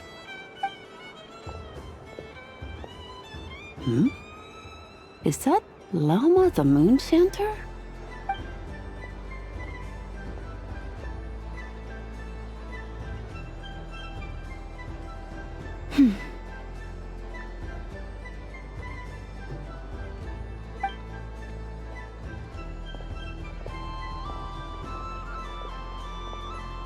I wish that the long plume ibises would stop biting me. Oh dear, poor Lauma. All right, I'll write that one down for you. I got it. While everyone else is celebrating Moon Prayer Night, you're as busy as ever. I don't mind. It's rewarding work. A good kind of busy. My antlers are at their heaviest tonight, and the Kuvaki waves are especially strong. But as I help these dear friends hang their wishes up, I feel a great peace within myself that is hard to describe. You see, they're all such beautiful wishes, and they are ones that we can fulfill by our own strength. Do you blame me, Lama? I want to hear your honest answer. It is by the help of so many people that I can return to the moon. But I feel as though I've hardly done anything in return. You've done plenty, Columbina. I say this in earnest, both as someone who knows your history, and also as a friend who has seen what you've been through. What about as a moon chanter? I feel proud to honor our moon goddess's wish. And I'm sure any moon chanter in history would have felt the same way. Thank you for your kind words, Lama. But... Since you asked for my honesty, I won't lie to you. My feelings are mixed right now. Besides pride, I also feel... I suppose it's... a reluctance to let go. Once you return to the moon, we will be far apart and separated by a false sky. I'm sure those of us left behind will gaze up at that sky, yearning for the moon once in a while, just as you used to do. I will miss you, Lama. I will miss you all. I hope to stay in touch. I will try and find some way to send messages down from the moon. Perhaps you could use Kuvaki. I've heard Yehoda say that signals can be sent using long and short waves, or strong and weak lights. That sounds a little complicated. What if we forget what the signals mean? We could prepare a codebook beforehand, but... You're right. It wouldn't really suit you. Still, whatever happens, I believe that you will find your own unique way of communicating with us. And now that I think about that, my heart feels lighter. Because you trust in me? Yes. I have faith in you, and in the power of truth. In my experience, the truth tends to be difficult. But that's what makes it stand out from what is false. So I'm confident that your thoughts and your love will shine through the curtain of lies. We will know it when we see it. Thank you. Now, could you help me hang up my wish? Is this? I wish that all who dwell in this moonlit world can find a place to belong. And I wish that I shall one day see my friends again. It's 2 wishes. I hope that's not too greedy of me. Not at all. And I think you speak for us all with the second one.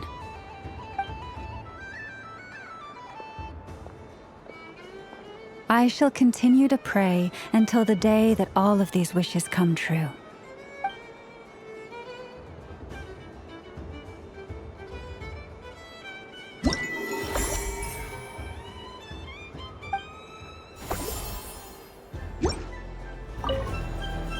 Yes. May everyone's wishes come true.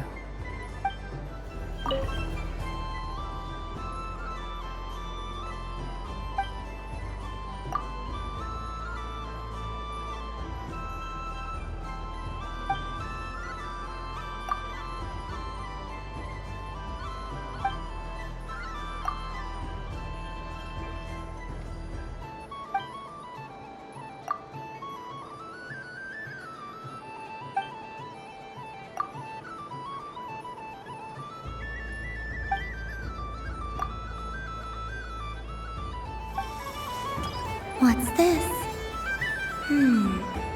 Should I give it a try?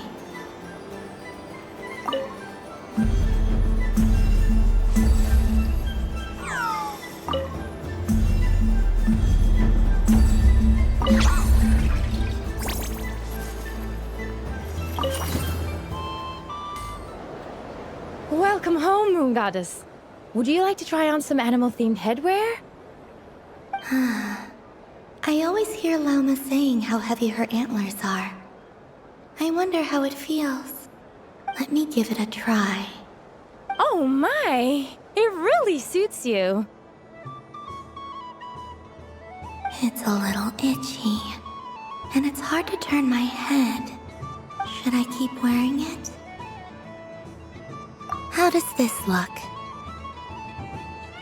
How does this look? How does this look? All right.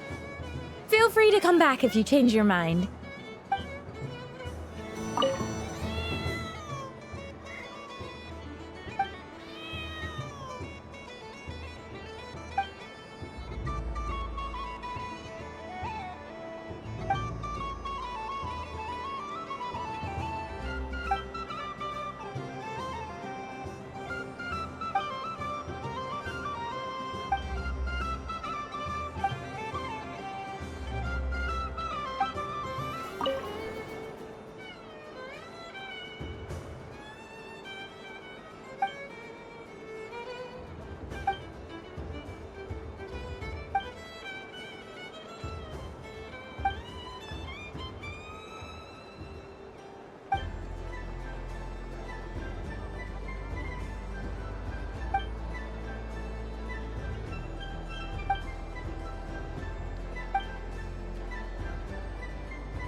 Wow, the Frost Moon Scion stall looks kind of plain, but it's pretty cool once you get into it. I don't go to Hisi Island much, but it's got that, like, old world cultural feel. And if culture means we get more festivals, I'm all for it! Hello, Yahoda.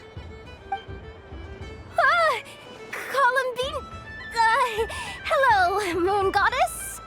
That was too close. I almost gave the game away in front of the staff. Oh, wait, what's the deal with her shoes? They don't make a sound when she walks. I could do with a pair of those. Do you like balloons too? Balloons? Oh, you mean those? What's so fun about balloons? I'm not a kid anymore. They're probably more up Aino's alley. Yes. The animals seem very curious about these strange flying objects. I was drawn here by their voices. I recently learned a fun new game you can play with balloons, so I decided to come and give it a try. A new game? Hello. Welcome home, Moon Goddess. Here to buy some balloons? Yes. Could you give me a few that haven't been inflated yet? Are you sure? I guess it's not a problem, but... Yes, please. Thank you. Uninflated balloons? But those are just little rubber pouches. What does she want with those? Would you like to play the balloon game, Yehoda? Huh? Sure. I guess. How do you play it? Wait here a moment.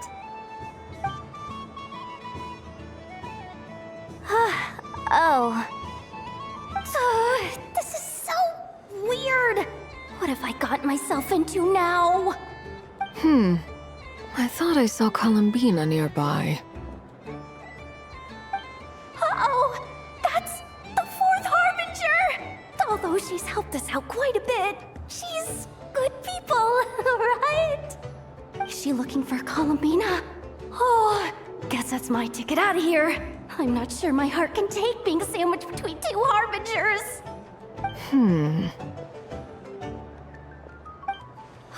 Which stall is she checking out? Oh, it's that other Frost Moon Scion's one.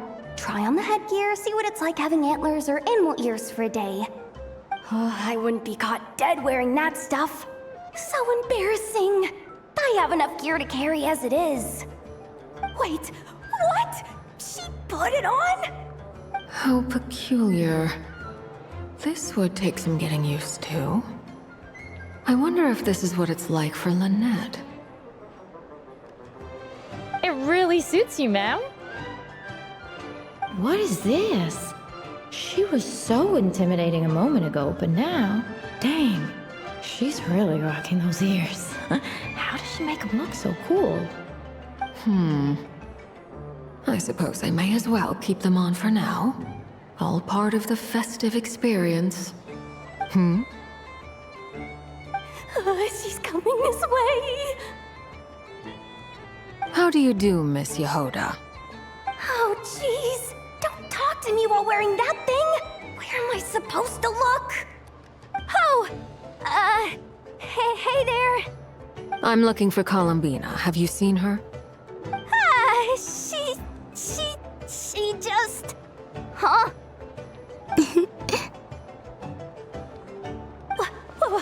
Wait, is that what she meant by balloon game?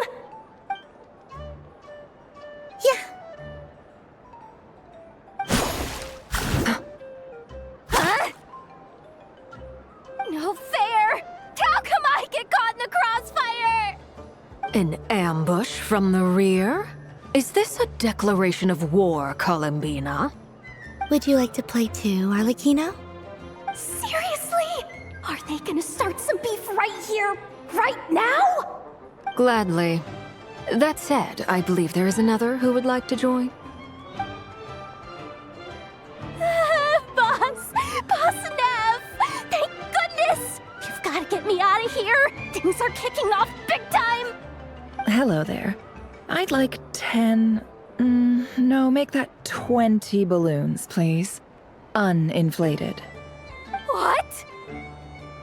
Miss Moon Goddess, I hope you're prepared to pay the price for assaulting my employee.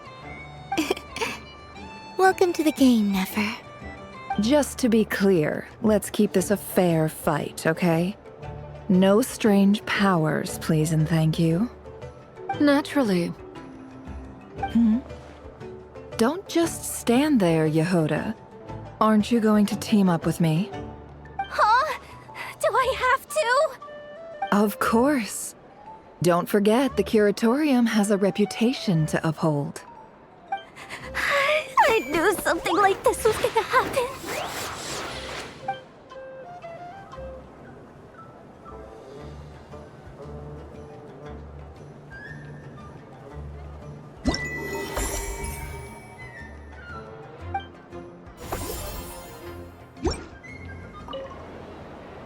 I've seen Linny and the other children play this game before. It would seem that it's not a bad way to relax, once in a while.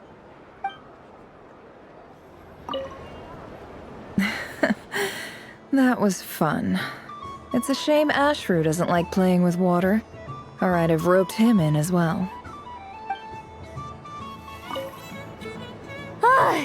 I just had a water fight with 2 Fatui Harbingers. Pretty scary, but also surprisingly fun. Sunny days! I prefer sunny days. Ah, well, you are as warm as the sun itself, Moon Goddess. Very well. I believe your spirit animal has to be this most adorable chic badger. Wow! Thank you, Mr. Talking Magic Lamp. Have a very happy festival, Moon Goddess. Lance? That's you, isn't it? Shh. It's our little secret, my dear Traveler in Paimon. Okay, sure, but why are you here selling sugar sculptures? Everyone celebrates in their own way. After gazing into the abyss and spending time around gravestones all year, what better way to relax than to see sunny smiles on the faces of the living? Besides that, I like to think of myself as a fair judge of character. I dare say matching personalities to confection suits me rather well. That's not what Paimon was talking about. Aren't you afraid that your true identity might be exposed? Should I be? There is all manner of magic in the air this moon prayer night, thanks to the work of the great mages. I see Miss Columbina is hiding in plain sight. Why should I not do the same? Why miss this rare opportunity to enjoy a special evening in my true form? Fair enough. You got a point there. People who don't know you will probably think you're just a talking lantern. Well, now that we see eye to eye, what brings you here? Not a search for your spirit animal, I presume? Ah, well, actually... Here, see for yourself! Oh, this is... How wonderful. A beautiful idea. Yeah! We just met Barca, and he said that having everyone draw their own section was kind of boring. So, he did your bit for you. Ah, Varka. Ever the maverick. I see his artistic skills are truly one of a kind. In that case, I shall paint something on Mr. Albedo's behalf in a short while. What? Why not now? Ahem. Welcome home, Moon Goddess. Phew, that was close. Hello, Flins. She recognized you right away! What keen eyes you have, Miss Columbina. Especially considering they are shut. I did not see you. Rather, I sensed you. I can sense the fluctuations in Kuvaki all around me. One would expect no less of the Moon Goddess. Might I interest you in some candy? Yes, please. Excellent. I shall make some for you right away. Something the matter, Miss Columbina? What about my spirit animal? All the other children carrying sugar sculptures are talking about it. Wait, is she taking the test seriously? Ah, my apologies. How could I neglect that? You are quite right, Miss Columbina. Every one of us has a magical creature living in their heart. Would you permit me to help you find yours? Yes, please. Do you prefer the day or the night? Night. Which of the 4 seasons is your favorite? Winter. Think of a perfect day. What is the weather like? Sunny, rainy, or perhaps cloudy? Rainy in the morning, sunny at night. What kind of answer is that? Forests, lakes, and open seas. Which do you prefer of these? I like them all. Imagine you opened your very own shop. What would you sell there? Moonlight, I think. Wow! Paimon would totally shop there. It wouldn't cost anything. You'd just need to visit. Aha! I believe I know what your spirit animal is. Here, for you. Oh, it's a Kohenki! Indeed. A free-spirited being with a deep love for all things here in Nodcry, who selflessly lends her aid to as many people as she can reach. It is the perfect fit for you, Miss Columbina. Thank you. It would be my honor. But you shall have to forgive me. We have known each other for quite some time. I doubt there is any answer I could give that would come as a surprise to you. So instead, would you accept this sugar sculpture as a token of our friendship? It's a lantern. Hey, why don't you two go enjoy your candy over there? Paimon wants to try out this spirit animal thing too. Right, Flint's? Come on, play ball. I got this drawing done. But I want to hear Paimon's answers. But it'll probably take ages. Paimon's a complex soul. And we don't want your candy to melt while you wait, huh? Oh. Okay then.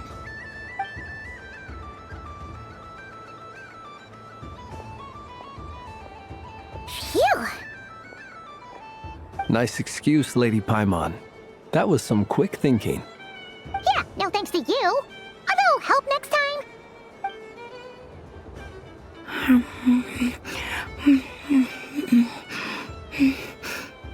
It's sweet. Is that Lockaberry? I wonder what flavor the Traveler got. This way, this way! It's the candy-selling lantern! I'm coming! Of course. Traveler, maybe we can share? Yes. I found out recently that people share their food sometimes, so I'd like to try it. Or is that a no? Thank you.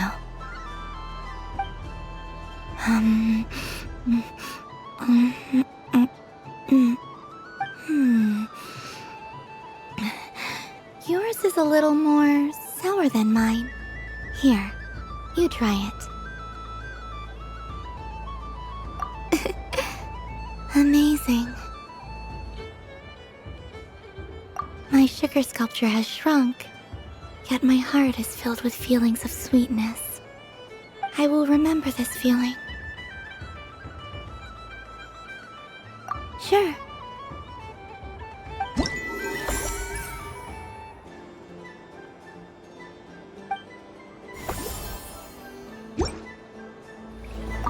Something about festive lighting always has a way of putting the warmest smiles on people's faces.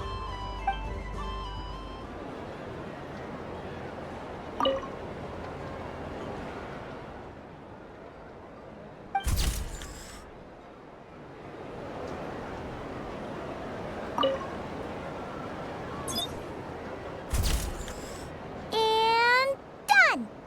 Here, take a look! I think it looks quite funny. Well, Paimon thinks it's super cute. It looks like a silly chic badger and a rhyme-horn deer that's about to fall asleep. Maybe I'll stand on the chic badger's side instead. It looks like we've attracted the attention of quite a few animals. Let's make room for them.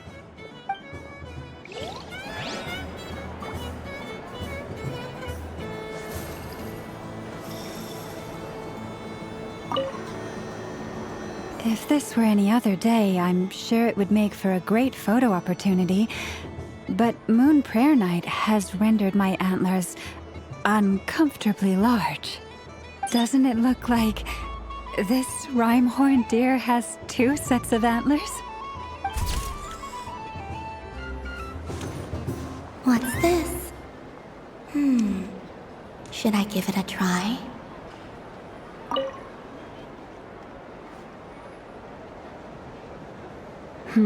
I don't have enough data. Need more samples. But who should I ask for help? Is this one of the amusements? Or is it a research project? Bit of column A, bit of column B. I'm currently running some synchronization tests on these bots. Basically, you need to press the button to help them successfully obtain the treasure. But you've got to time it right. I'll record your data, which will be used to improve the robot's accuracy. But, ma'am, I mean, Moon Goddess, don't you think you should take your eye mask off first? There's no need. I will be all right. Okay then. Whatever you're comfortable with. Great. Then let's begin.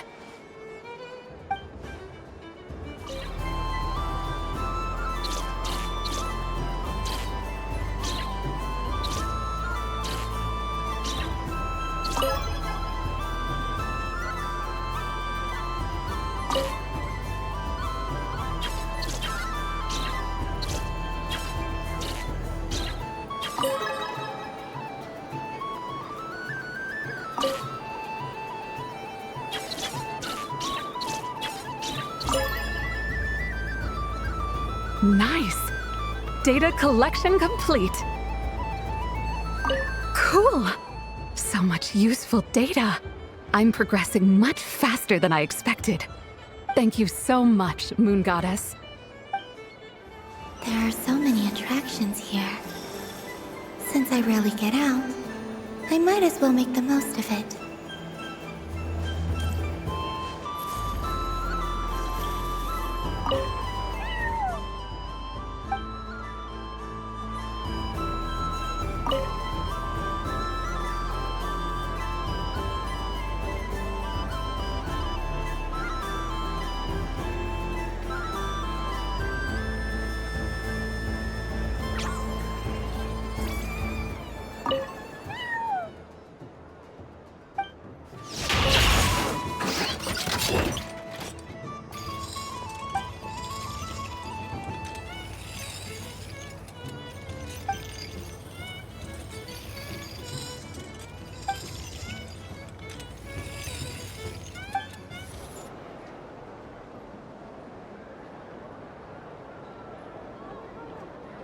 Doesn't make any sense! How am I losing every single time? Wait, Inefa, you're cheating, aren't you?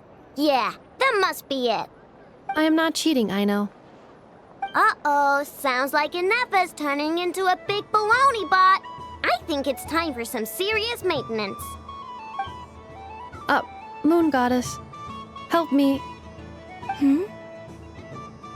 Miss Columbina, I know, is attempting to cheat. I'm not the cheater! You're the cheater! How dare you throw it back at me?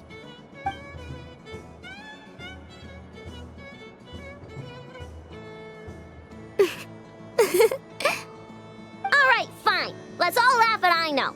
Just you wait till I get home, because I'm gonna make a game bot that can win 100% of the time. Let's see you laugh when I come back and beat your butts. You'll all have your heads covered in stickers when I'm through with you. We came to check everything was okay after all that yelling, but,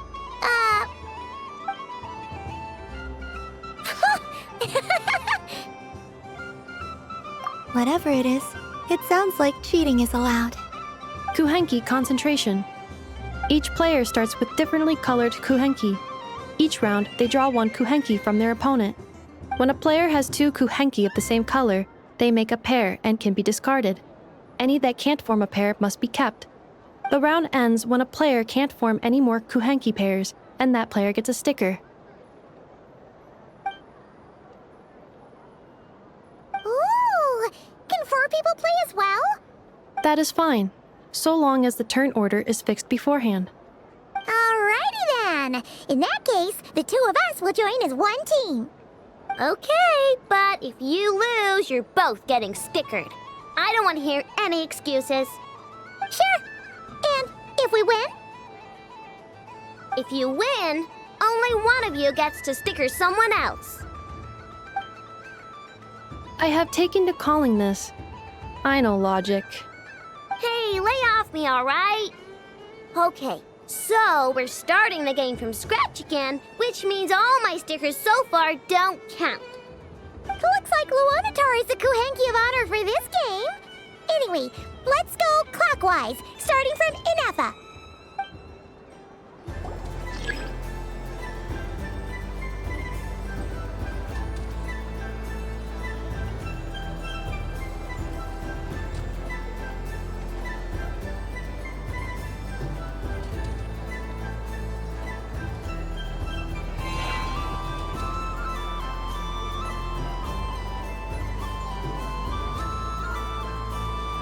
Nice! That's a pair!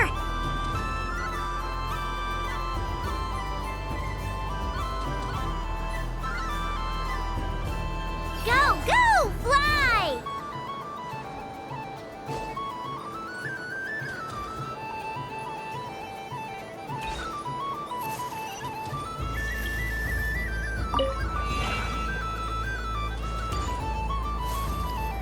Go on.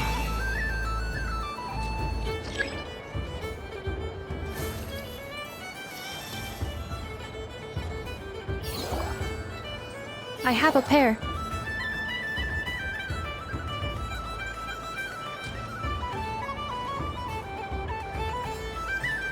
Uh-oh!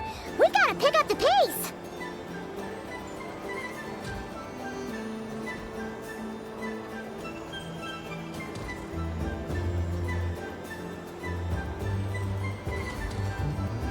Phew, that was too close. I thought I was gonna lose.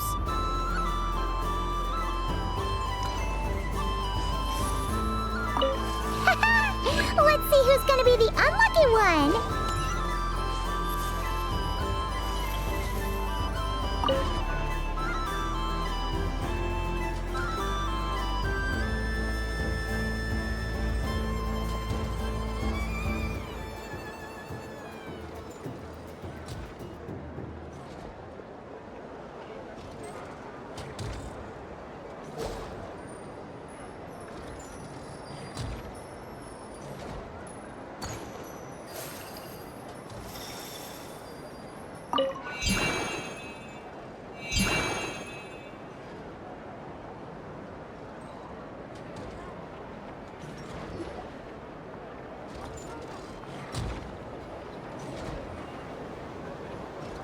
Let me pick a good one. What's it gonna be? You're looking very pleased with yourself there. What happened to being a huge Grumposaurus? I won. Duh.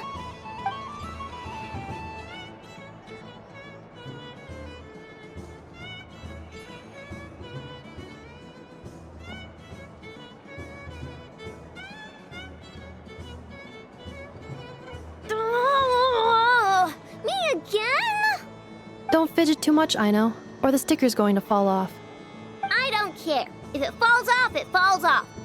If a pair of Kuhenki get discarded, why not a pair of stickers? Huh? Huh?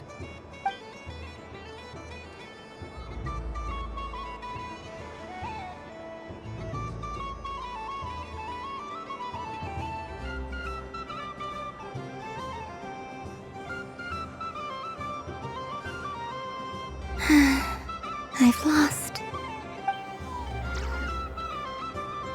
Sticker, sticker, sticker!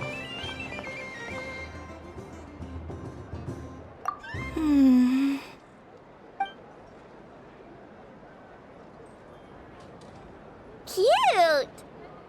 You think so? Shame. I can't see it for myself.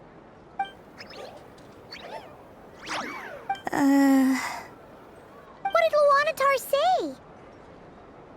She said it looks so cute that she wants me to lose a few more rounds.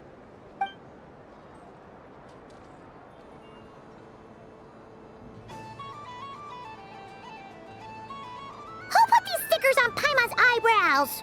Ugh, she can barely see. All right, now, I think we got enough evidence to prove that there's a serious problem here. Yes, I agree as well.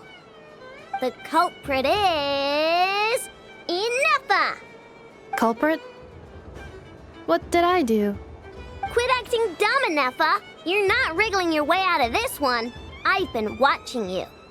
Not only did you remember whose side Luanatar started at, but every time someone drew a Kuhenki, you were logging it and calculating every last possibility. Which Kuhenki pairs were gone, who had what color Kuhenki in their hand, even our facial expressions. You were keeping track of it the entire time. Exactly! What Aino said! Putting aside the fact that running calculations is not against the game rules, do you have any evidence to support your allegations? But that's not against the rules either. So she admits it. She certainly does.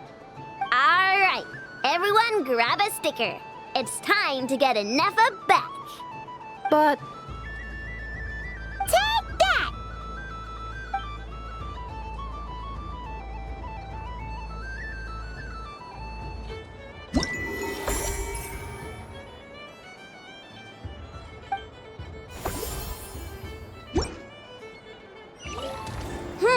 I'm never playing games with you ever again, Ineffa. Aino is throwing a tantrum again. I believe it will take 3 Krumkakes to constitute a suitable peace offering. The show will now begin.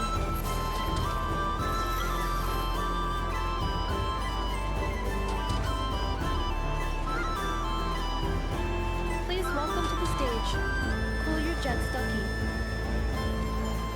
Combining precision engineering with water cooling technology, this high-performance sprinkler fires powerful, controlled balls of water for up to 14 seconds at a time, as well as providing accurate plant watering at range. It can also be used to clean those tough-to-reach areas of the house that Aino cannot get to, no matter how high she jumps. Show us what you can do, Cool Your Jets Ducky. Now that's what I call true power. What a demonstration.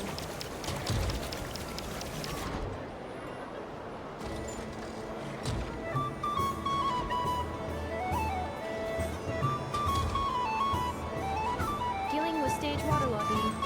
Task complete.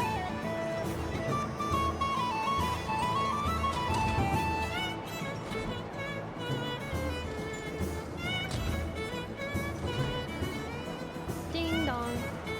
The next robot show will start in 5 minutes. We thank you for your patience. The robot show will now begin.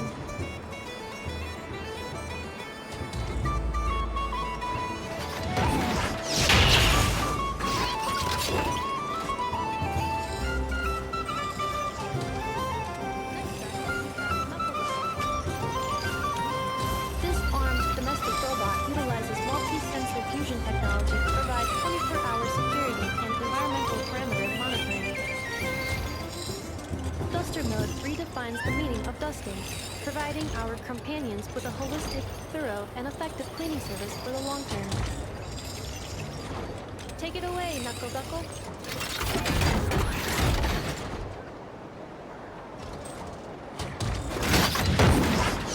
Now that's what I call true power. What a demonstration.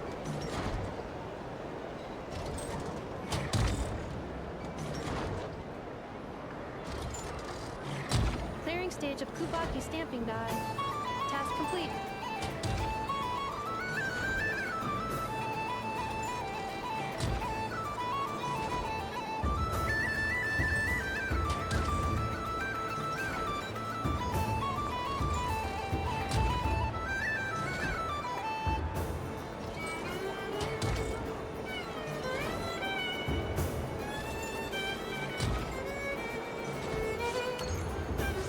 Ding dong. The next robot show will start in 5 minutes. We thank you for your patience. The robot show will now begin.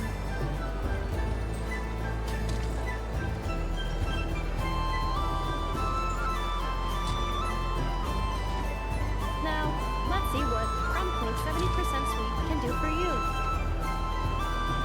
This dessert-making robot fully automates the baking process with smart recipe analysis and precision temperature control.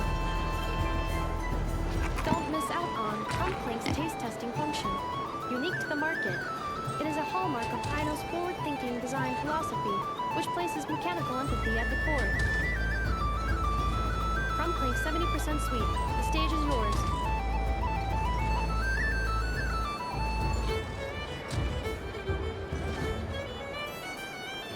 Now that's what I call true power. What a demonstration. Converting excess desserts into energy. Conversion complete. Ding dong. The next robot show will start in 5 minutes. We thank you for your patience. The robot show will now begin.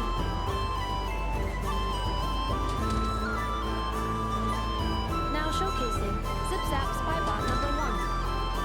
This stealth robot boasts silent propulsion and low center of gravity stabilization technology, enabling rapid infiltration into high-risk environments. For obstacle removal on a large scale, it represents an upgrade from more traditional cleaning units.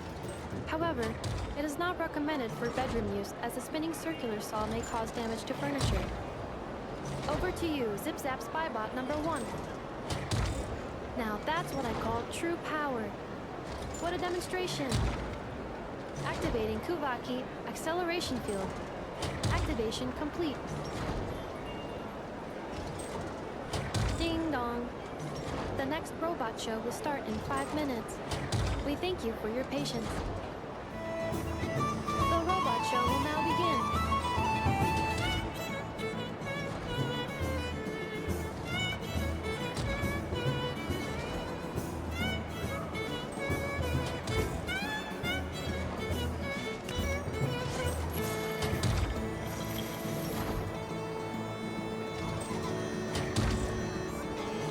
The next showcase is everyone's favorite prospector bot, Chard Mambro.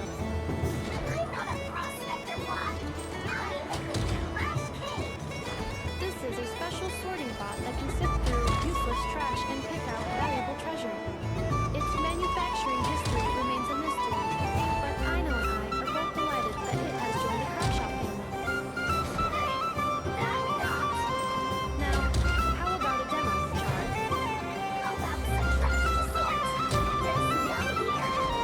Note how it can simulate temper tantrums and respond to information in real time.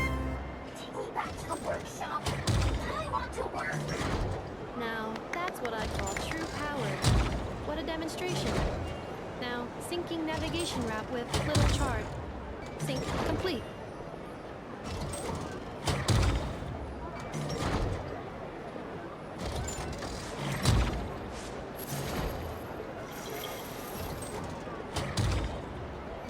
Ding dong. The next robot show will start in 5 minutes. We thank you for your patience. The robot show will now begin.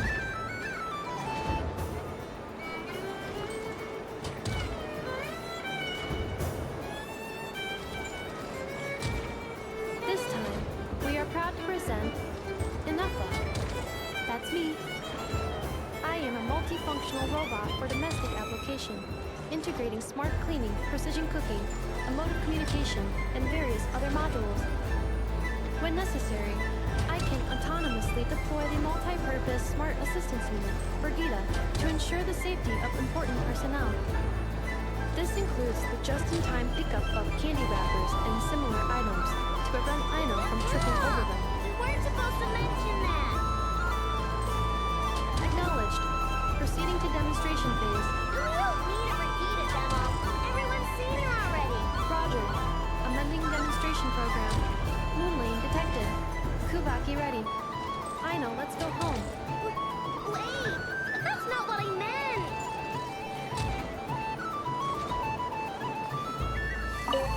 Aww, I really thought you were gonna send me home. When did you learn to scare people, huh? Bad enough. Do you see this, Aino? It's a crunkake! You made it yourself, didn't you? Wait, how do you know I was hungry? Correction, you are not hungry. You merely desire food. However, consuming extraneous snacks is acceptable during a festival. Come, celebrate Moon Prayer Night, Aino. Yay! Oh, you're the best, Inefa. Festivals are awesome.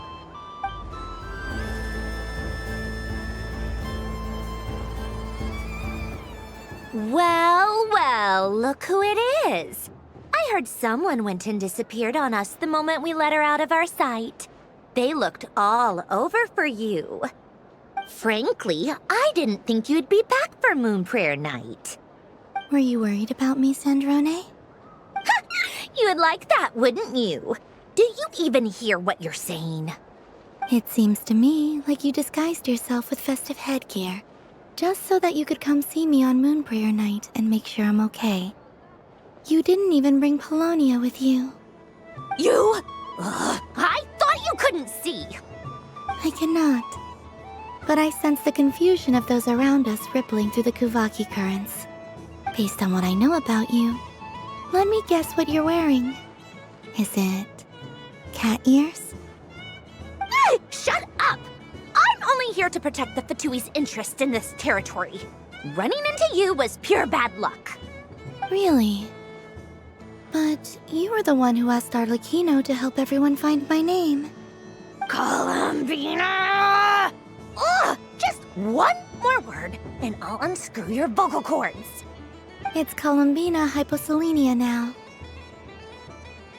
Tell someone who cares. I've missed you, Sandrone.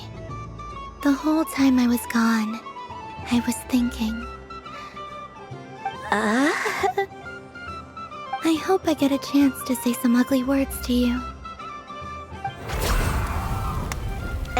Is that supposed to be a joke?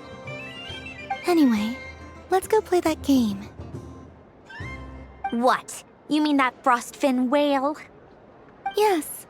It's some kind of game where you get bitten if you step on the wrong tooth. Seems like fun. Who in their right mind would wanna... Because you're not a scaredy cat. Fine! You wanna play? Let's play. Don't complain when I kick your sorry butt. Lovely. You old geezer! I'm gonna beat the pants off you! Just you watch! I almost forgot. Sandrone? What is it now?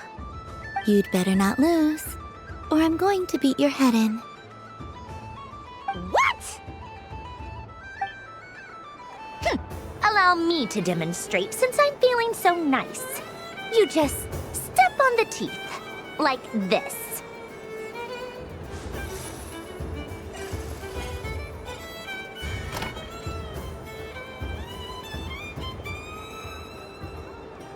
Which should I pick?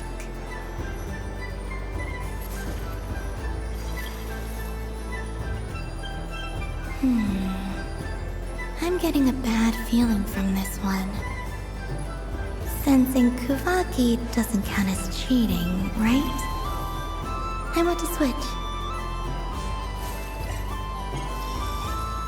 Your turn, Sandrone.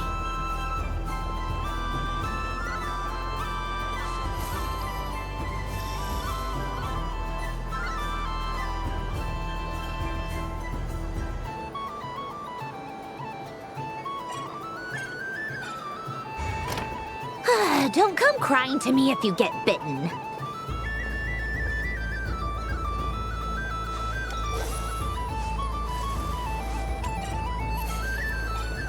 There are less and less teeth remaining.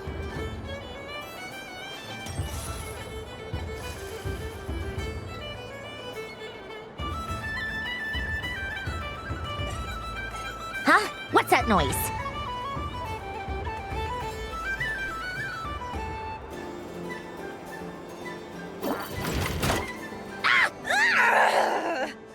I think you might have picked a bad tooth, Sandrone.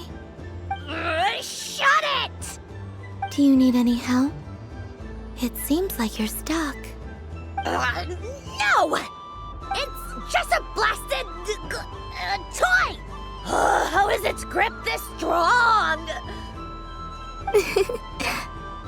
Stop laughing! All right. Well, you lost. So just like I promised... Hey! What are you doing? Are you seriously? Hiya! Why, you... Oh, just you wait! Rematch! Are you you all right, Sandrone? That was quite a strong bite. Are your clockwork parts? Quit your fussing! I don't need it! All right. I'll go first this time.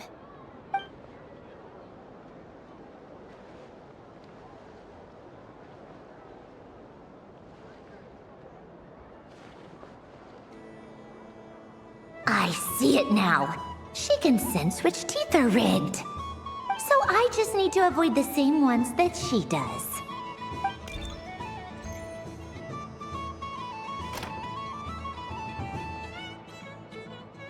This one... Seems fine. She avoided that one then? Now I've got you. All right, my turn.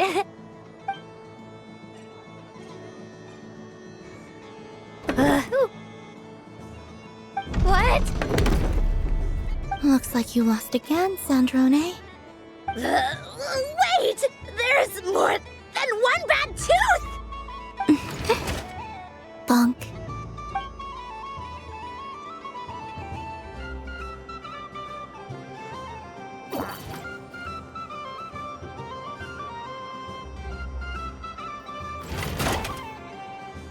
Stupid game! What idiot came up with this?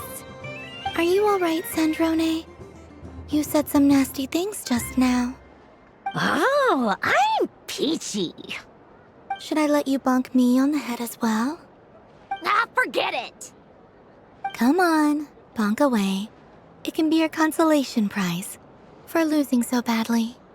I told you, forget it! Gah, you've always been so annoying. Singing right outside my door, inviting yourself to my tea parties, going AWOL. And now you're off to the moon or something. Of all my days with the Fatui, the times I spent with you, Arlecchino, and Rosaline, they were my favorite. I will not forget them. Just as I shall not forget this moment. We'll always be friends, no matter where we are, right? Who'd want to be your...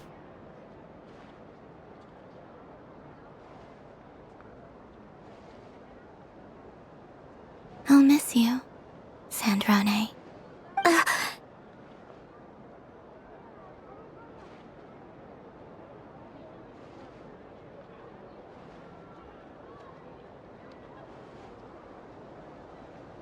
Goodbye, Sandrone.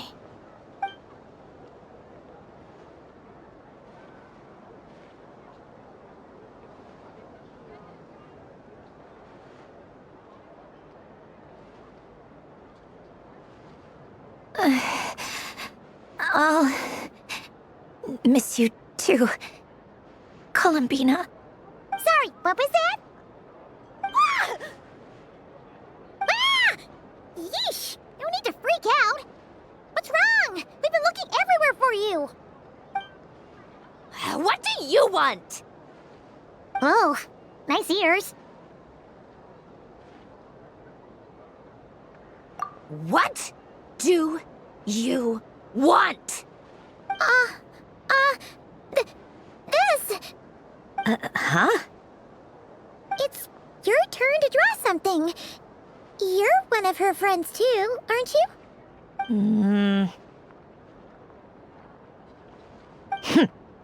Doesn't know how lucky she is. Sorry? Nothing. I'm done. Take it. Oh, that was fast. Oh, and one more thing. Last time we spoke, you mentioned you were interested in the Narcissan Kreuz Ordo's research, remember? There were too many people when we last met, so we didn't get the chance to do this. What are you talking about?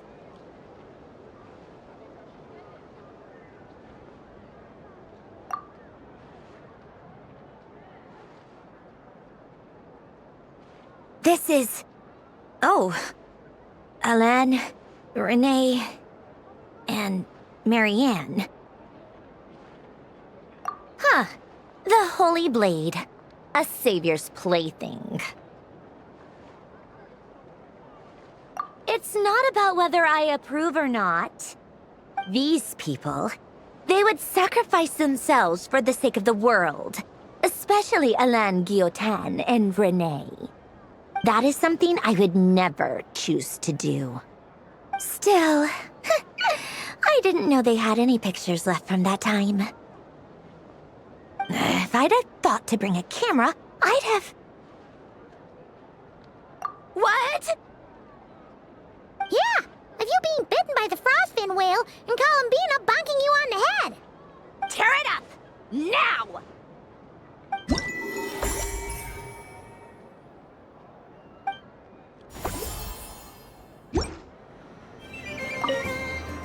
What's there to see on that moon anyway? Let her go up there and cry alone. See if I care.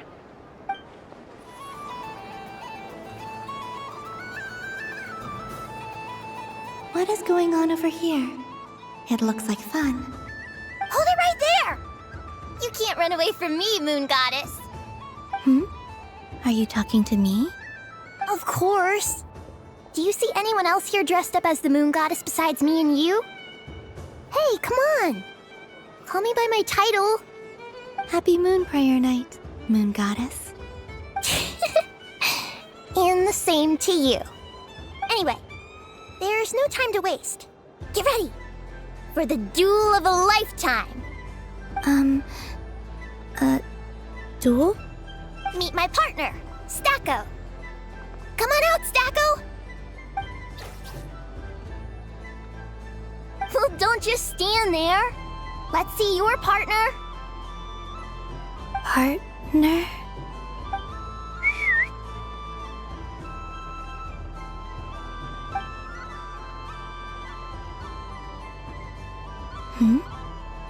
So I need to select a partner and command them in battle. Partner. I need a partner.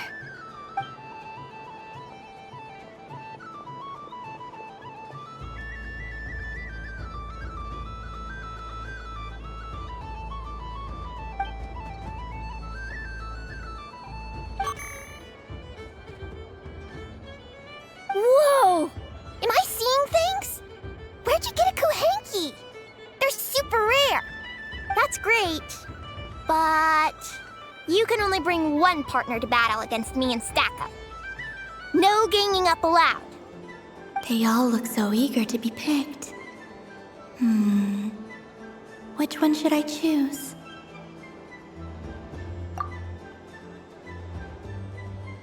I'm not sure what this bot is trying to say, but it seems very happy. That bow. Does it want to dress up as the Moon Goddess too?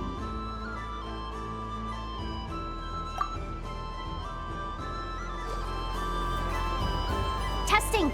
Testing! Oh, this is an emergency broadcast! An exciting battle is about to take place right here at the Nasha Town Special Arena! In this corner, we have the Moon Goddess and her robot partner. And in the other, we have the Moon Goddess and her other robot partner. This announcer stuff is harder than I thought. Why does everything I say sound so dumb? If I could cringe any harder, I'd fold in on myself. Only one Moon Goddess can be victorious in this ultimate battle of destiny! But who will it be? There's only one way to find out! Now, without further ado, let the Battle of the Moons begin! I don't care who we're up against. Stacko and I ain't gonna lose. Let's strike first. Stacko, formation shift. Ho-ho-ho! The robot has kicked things off with a change of formation. But how will this affect the battle? Nobody knows. The other party chooses to attack. Let's see how their partner performs.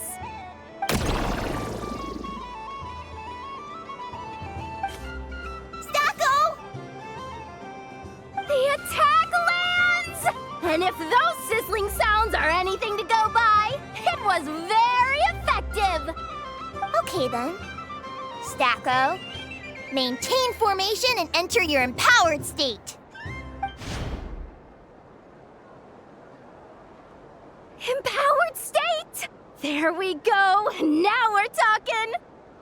Absorbing the immense Kuvaki present on Moon Prayer Night, this lean, mean machine has greatly increased its offensive power! Good choice! Buffs count for nothing if you beat them before they can use it! Oh, it's a hit! But Stacko stands firm! The battle is heating up fast! I'm about to start sweating machine oil over here! Go for it, Stacko! Set Kuvaki to maximum! Can their opponents withstand this blow? And what will this moon goddess do? Don't be afraid. Fight however you wish. And it's the empowered state! Both robots empowered now! The attack comes in, but oh, attacks repelled! Opposites attract, but likes repel. And now you've seen it in action! What a powerful repulsion! The robot crashes into the wall! Can it keep going? Stacko! Oh, Stacko is down for the count! Our winner is the Moon Goddess! The slightly taller one, I mean. You did your best, Stacko. I'll take you to Ainos for a checkup right away, don't you worry. Well, you beat me fair and square, I guess. Honestly, I underestimated you. Won't make that mistake again. I think my partner deserves most of the credit. Just you wait. When I'm a little bit older, I'm gonna come back a whole lot stronger. Be ready for a rematch. I'm gonna come back a whole lot stronger. Be ready for a rematch. Moon Prayer Candy! Beautiful, tasty Moon Prayer Candy! Buy a whole box, share it with your friends and family! Candy? To share? I wonder what flavors everyone would like. Welcome home, Moon Goddess. Fancy a box of Moon Prayer Candy? Sure. I knew you would! Now, what flavor would you like? I'm not sure. What flavors do you have? Is this for yourself or as a gift? A gift for my friends. Ah, I see. In that case, I'd recommend apple, lockaberry, or midsummerberry. Those are the most popular. Do you have nocturnal blossom flavor? Huh. I've seen couples give those as gifts before, but I did not know they were edible. No? Okay then. Moonfall silver? You did say this was for friends, right? Maybe smetana then. Hey, now that's a creative idea! I've never tried it before, but if you're happy to wait, I can see about whipping up a batch on the spot. While we're at it, you got any other ideas?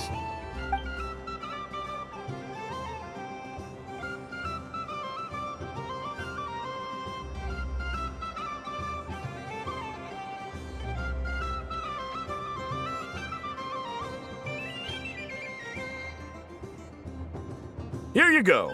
Every flavor you asked for is in there.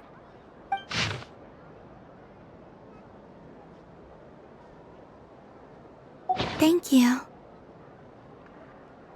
I should be the one thanking you! You brought me a whole bunch of new business. It's like a genuine blessing from the Moon Goddess. I hope you and your friends have a lovely night.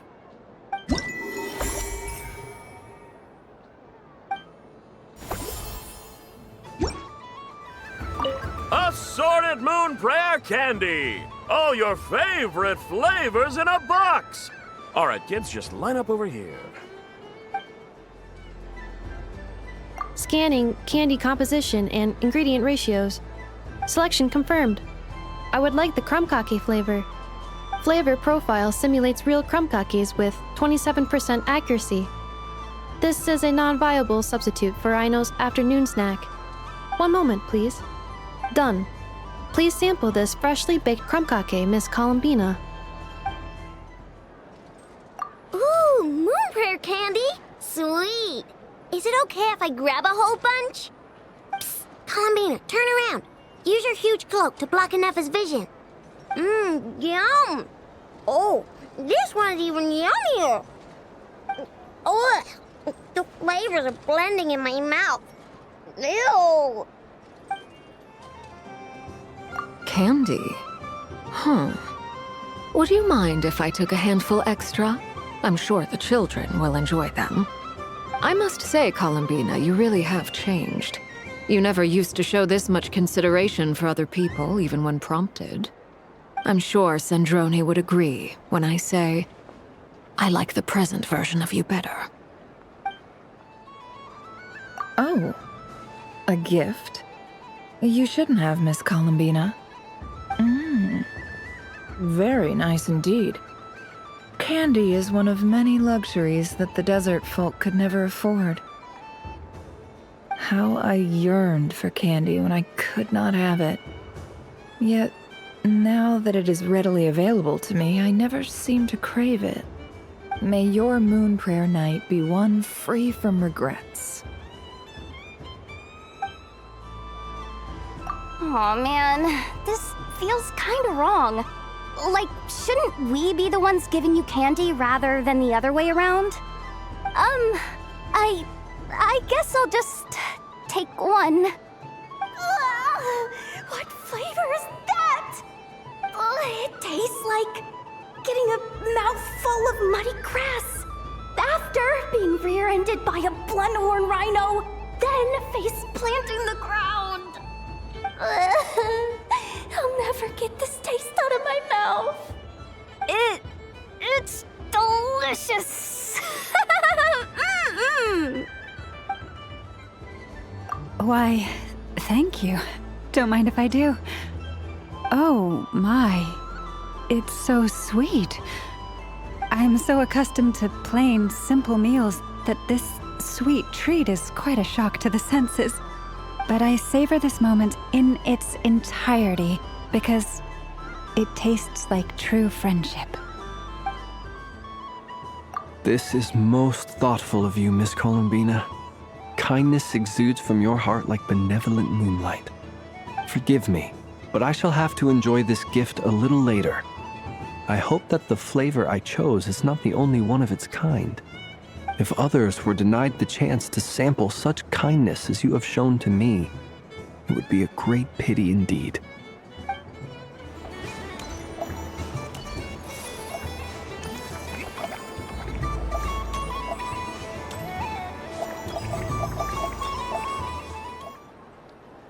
Thank you. It seems I've picked lemon. It strikes a good balance between sweet and sour. This has piqued my curiosity. What if we were to add citrus and other spices, then enhance the flavor via caramelization? I wonder what the end product would be like. Perhaps I should take the time to try this out. Ooh, I get one too? Nice, thanks. What is that? Oh, it's so familiar. Don't tell me. Oh, I got it. It's like the candy jar dropped into a vat of today's boon. Seems I'm a proud recipient of today's Feast of the Moon, huh? Ah, you're such a polite child, Miss Columbina. But we elders have already partaken of our fair share of stories in this world. Enjoying candy, keeping up with the hip and groovy trends of the day. Oh, these things should be left to youngsters like you. I hope you don't misunderstand me. I do not intend to lecture you or reject your kindness.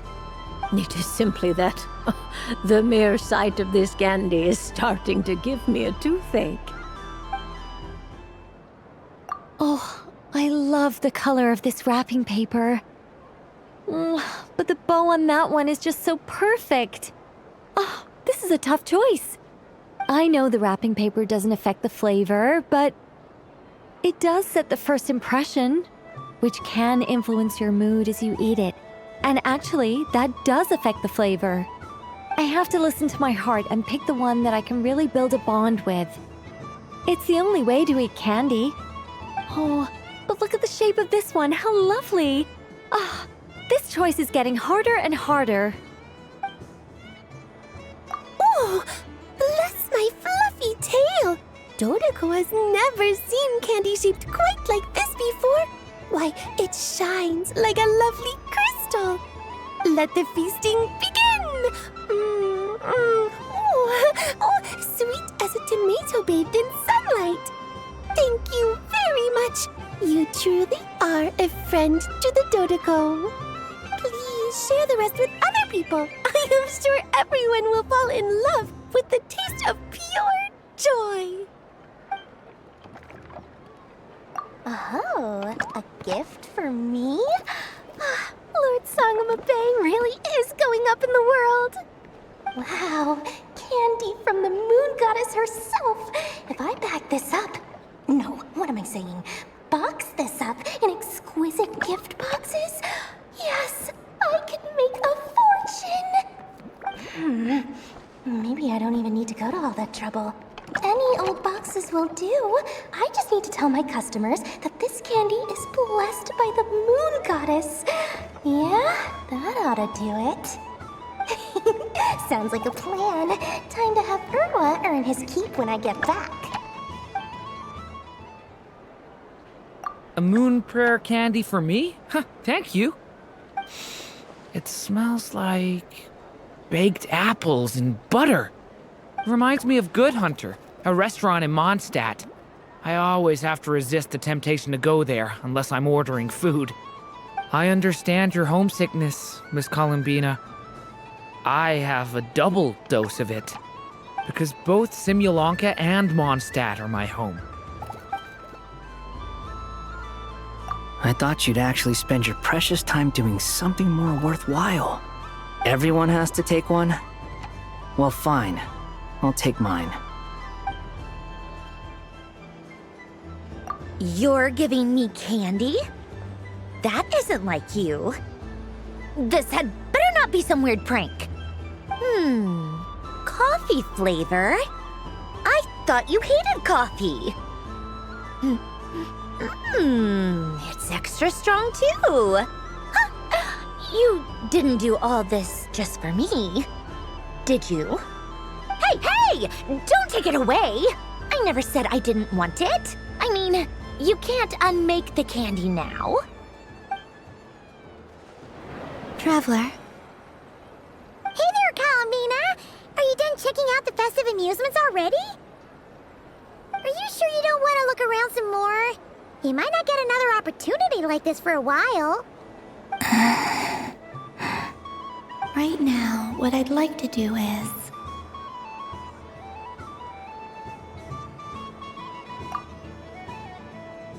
Oh! Candy for us? Thanks a bunch, Columbina. Don't mind if we do. Whoa! This one's intense. But it's so tasty. What about you, Traveler? How does yours taste? Oh, sounds good. I'm drooling now. Are there any more Smatna candies in the box? Yes, I believe so. Okay, gotcha. Let's see.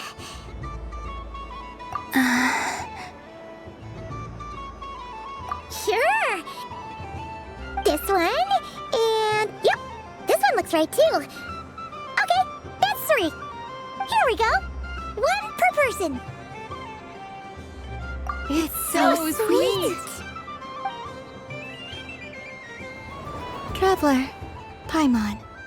Columbina! Finished with the festival already? Really? You're sure you don't want to have a little more fun out there? Final answer! Yes, I am sure.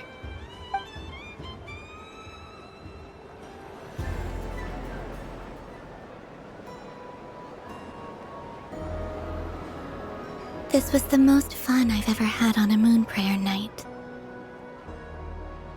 Everywhere I went, people were saying, "Welcome home," and there were friends at every turn. I only wish it could last longer than one night. Oh.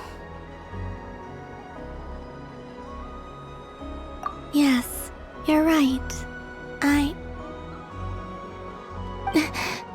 The moon prayer blossoms.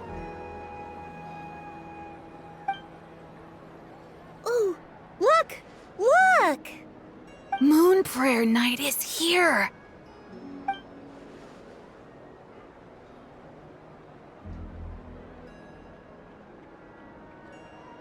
The moon. It's so beautiful. Happy Moon Prayer Night, dear. Happy moon prayer night.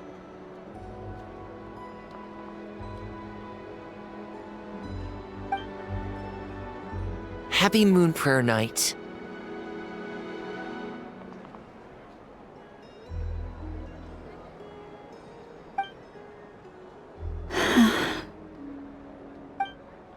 Aww. Huh.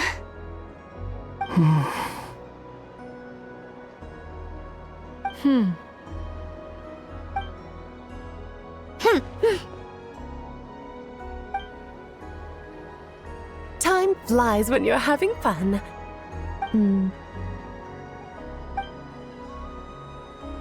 Oh. Looks like the time has come. Columbina. You'll be heading off now? Yes, to the ruins you mentioned. And from there, back home to the moon. Wait! I know? At least...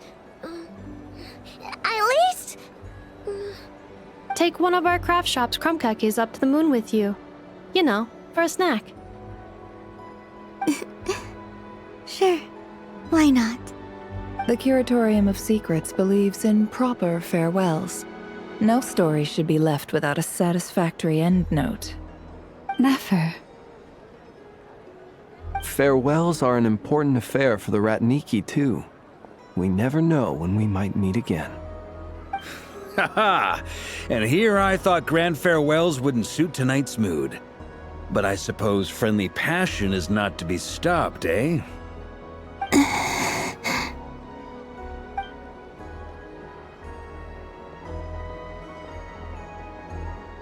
We made a little something for you, Columbina. Ta-da! What is it? A Moon Prayer Night greeting card with drawings by all of your friends. You did mention that you'd like a portrait done, so I took the liberty of creating one for you. I, meanwhile, did the portrait of Mr. Albedo, and Mr. Varka did the same for me. I mean, I think my work was pretty true to life, don't you think? The picture of Ashru was my doing. The two of you seem to get along rather well. Wait, was I the only one who did a full body picture? That's so embarrassing. I did pictures of me and Anefa. I did my own portrait and one for Hat Guy. Plus, there's the two mages, Arlecchino and Sindrune. So, if you ever miss us, just flip the card open and we'll all be right there with you. I don't know what to say. Thank you so much, everyone. This whole moon prayer night was more than I could have ever asked for. It is the greatest gift I have ever received. Lama, I figured it out. Figured what out? Remember how the Frost Moon Scions used to use milk as invisible ink to write hidden messages? That was a very long time ago. Oh, are you saying? Yes. When I miss you all, I shall use Moonlight in the same way, to write words that only you can see upon the moon itself. Wow, that sounds lovely. Quite. But how will we see them? Simply open your windows on nights when the moon shines bright, and the moonlight will naturally flow towards the words I have written. That sounds most fitting indeed. Very true to form. I'll try to write them in places that won't disturb your sleep. I, for one, would sleep all the better for having read one of your messages before settling down for the night. Exactly! So don't worry about disturbing anyone's sleep. Just promise you'll write to let us know you're okay, alright?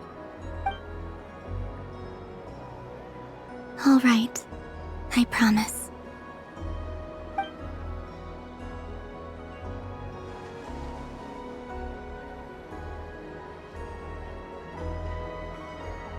In that case, Columbina, are you ready? I'm ready.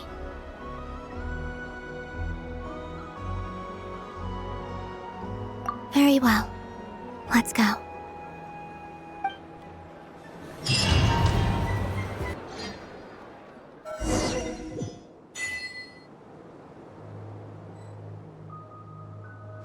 In just a few moments, I will be gone.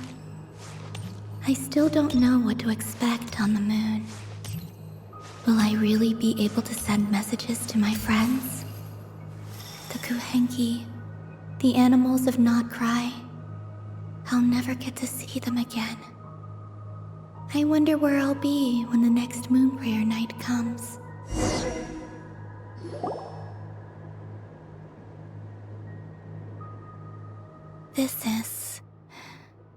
This is where the people of Hyperborea used to communicate with the moons.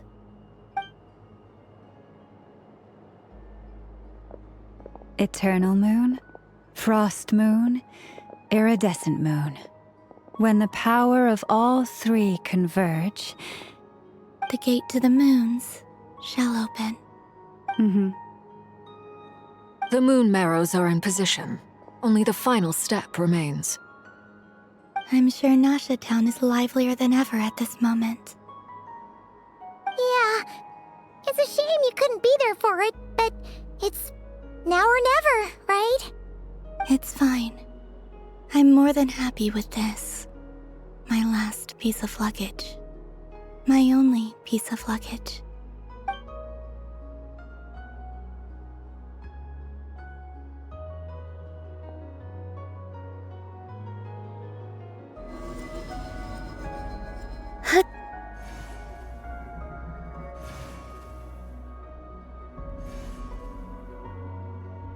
I can already feel the moon calling to me.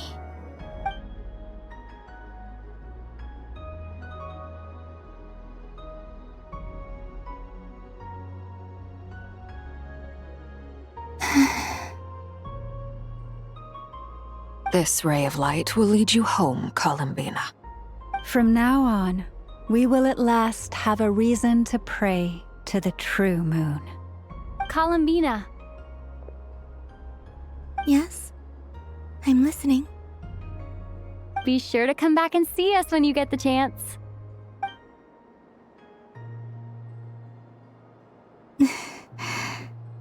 Of course. But if that chance doesn't come, then remember that you have friends on this planet. People who will miss Columbina. Yes, I will.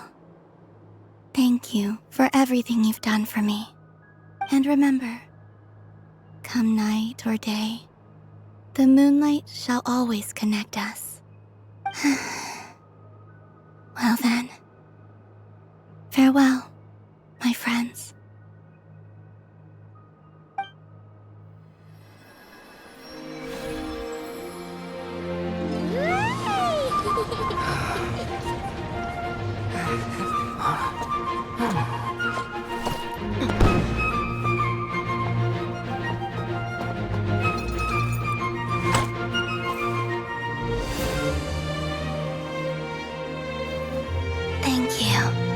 This was my happiest night in Teyvat.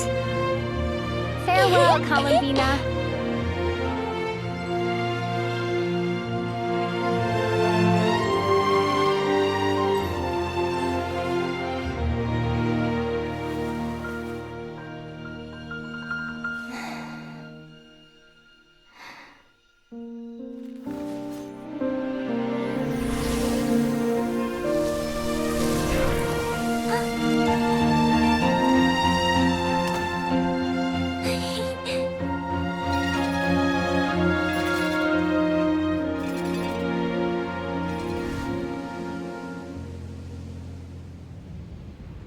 The moon really is closer than ever tonight.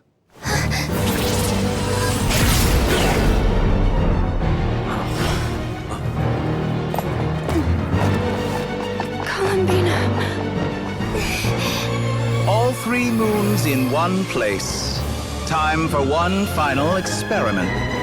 Reason, life, death, time, and space. They all believed I would fail.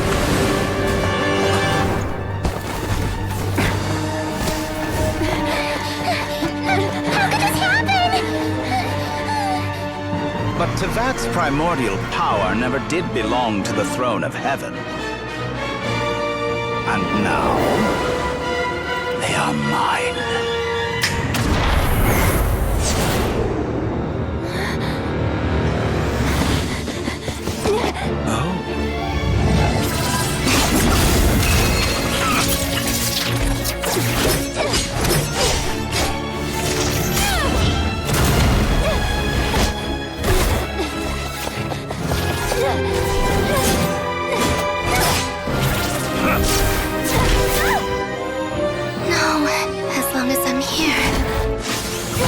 Is free to wield the 3 moons' power.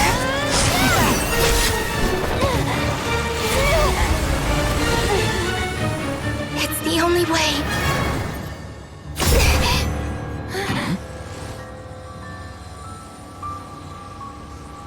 I guess I won't be going home today. Columbina! No!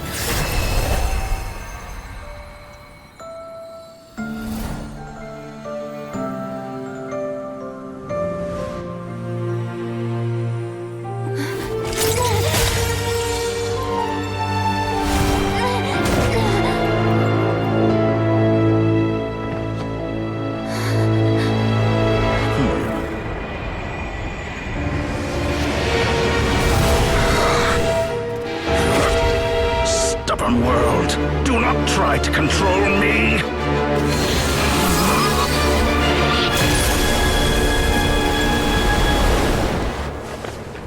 Columbina.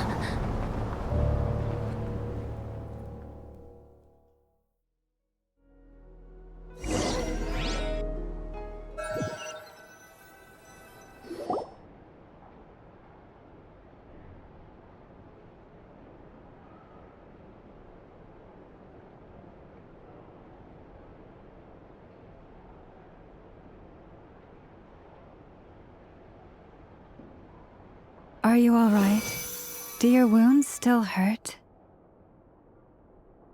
I had someone prepare a little medicine that could prove effective. Take it if you need to. In that case, let me relate the contents of the call we made to Alice after the incident occurred.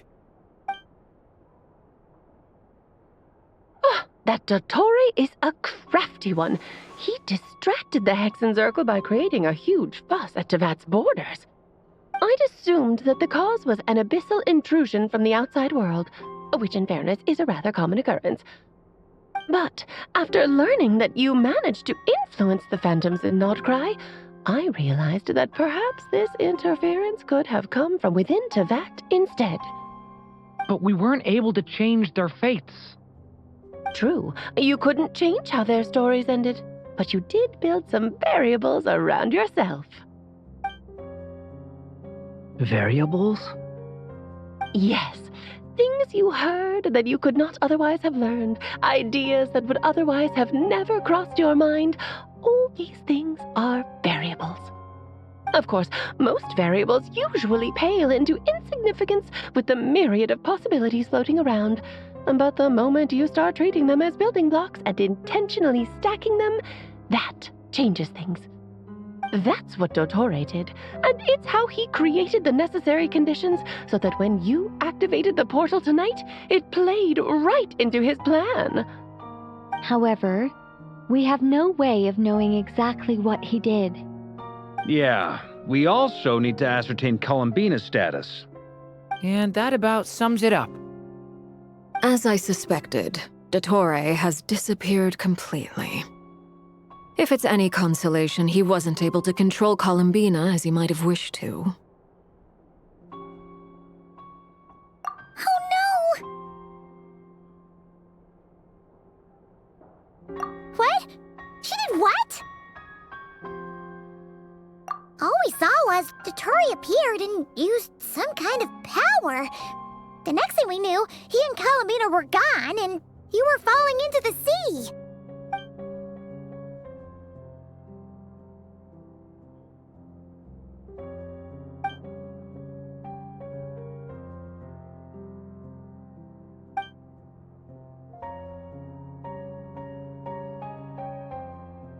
So, Columbina intentionally opened the Moon Gate and escaped into the same mysterious world as Rerir and Thelindis. Sounds like bad news.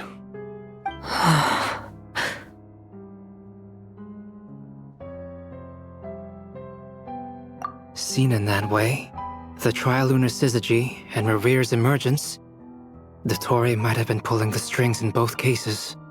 According to Miss Alice, he is attempting to transcend his destiny and finish an experiment that only a god might complete. An utter lunatic. Wait a sec, where's Hat Guy? Seems like he'd want to be here for this. He took off with the Dodo communication device after we spoke to Alice. He said he had a hunch that he wanted to investigate by himself. The look on his face was terrifying. I've never seen him like that before.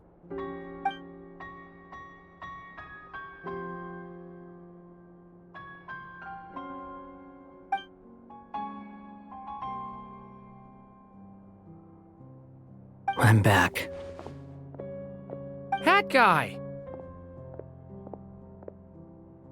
I went to look for the Hyperborean phantoms again. I think I've gotten to the bottom of it. I got them to talk to Nicole on the other end of the communications line. Turns out, the history they describe is different from how Nicole remembers it. Really? But how? Surely Nicole can't have been wrong.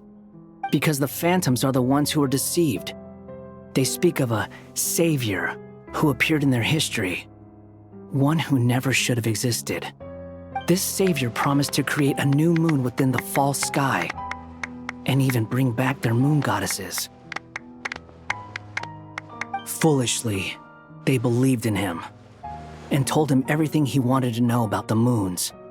It's obvious that this was Dottore's doing. Now you mention it, the first time we entered the Hyperborean ruins, we heard the phantoms discussing their history, and I remember Nicole commenting that something sounded a little strange. But Dottore shouldn't have been able to get in there in the first place. He didn't. Nicole said that this was an anomalous state triggered by disruptions in the causal connections between phantoms from the same era. The variables that Dottore put in place were substantial enough that they even affected phantoms that he never met. So it's not that their memories were unclear. They'd been tampered with.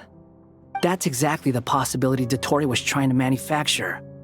He turned these variables into knowledge and engineered the situation so all that knowledge would fall into his hands. Then, he harnessed that knowledge on Moon Prayer Night to truly create a false moon. How is that even possible? To be precise, he exploited a weakness in the way the spell works. The spell senses Kuvaki to detect the moon's location. So, as long as the false moon more strongly resembled the moon than the frost moon beyond the skies, the gate would teleport Columbina to the false moon's location. In other words, to Dottore's side. Once he had her under control, the teleportation spell remained active, and he manipulated her power to seize both moon marrows. At that moment, the moon marrows disappeared right before our eyes. It was already too late, even as we were leaving the ruins. By then, Dottore had already amassed the power of all 3 moons. So, where does that leave us? What do we do now? I'd certainly like to know what Her Majesty thinks, now that the concerns I expressed to her have come to pass. But we cannot simply sit and wait for her to decide the matter. And in any case, it is not the Fatui Harbinger Damselette who sees us as her friends, but rather Columbina Hyposelenia. If, even in such extreme circumstances, Her Majesty will not lift the prohibition on Harbingers drawing steel against one another, then I will do as my heart demands. I will fight as Peruware instead. Oh, Arlecchino! Time is short, so I'll make the first move.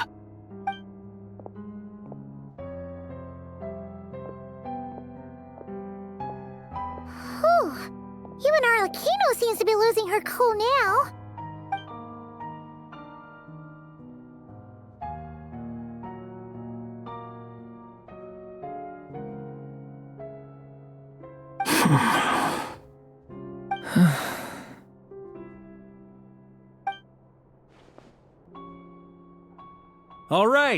All right.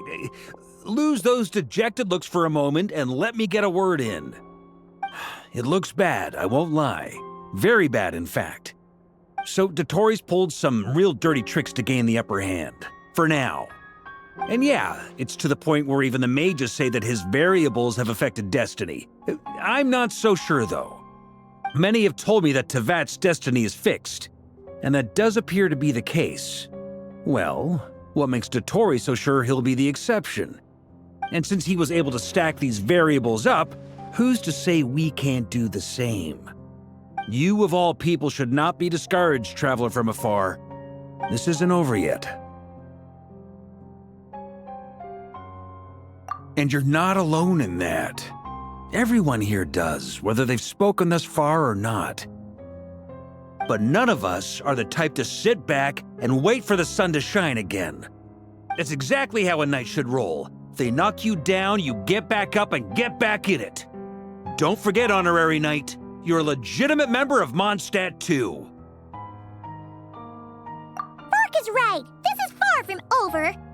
Dottore's already way overdue a butt-kicking given his past shenanigans. And after this, he's earned himself a double dose. That's what I'm talking about. How's everyone else feeling? I'll use Kuvaki to investigate Columbina's whereabouts. I am not ready to give up either. Leave the intel gathering to me. Whatever happens within Nodcry's borders, when the Curatorium of Secrets wants to be in the know, we always find a way. Ano and I will do all we can to support you.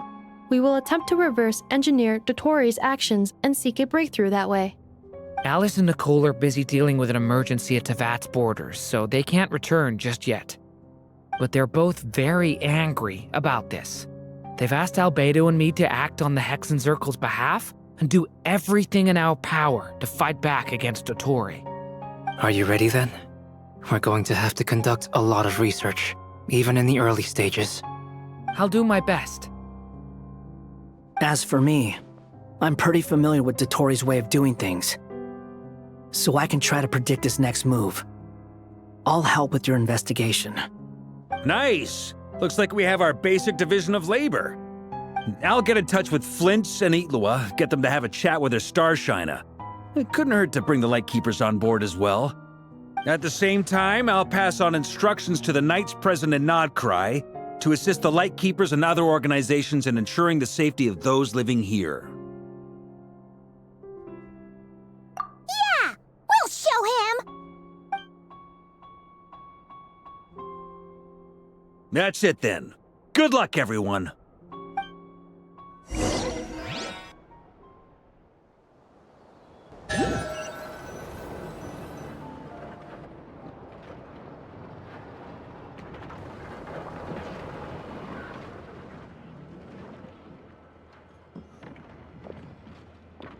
I never thought that Columbina would become my real name.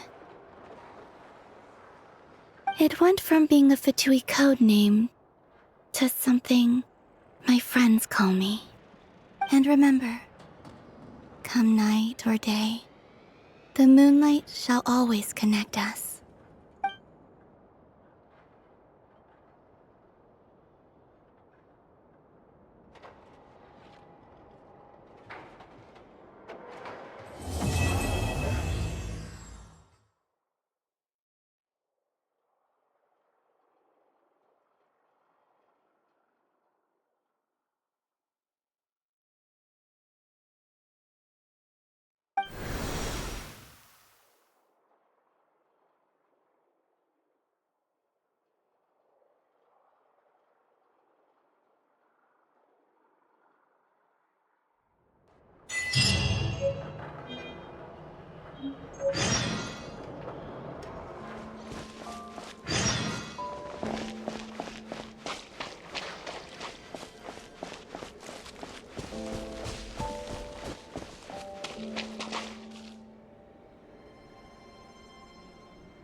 Could Columbina really?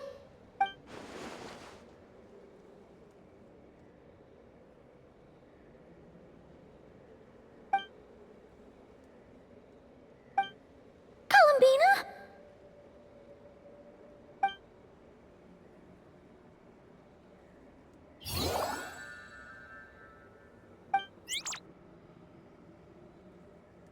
Oh, it's you.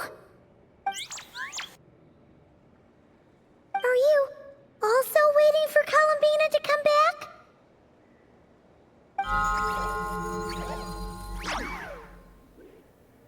So, you too.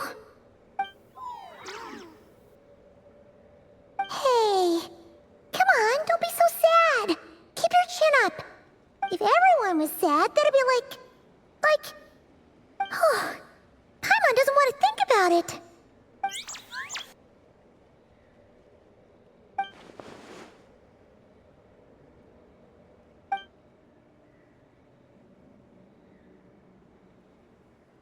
I haven't given up yet. Columbina, all of her friends, none of them would ever just give up like this. Give us a little more time. I can't promise anything, but I'll do everything I can.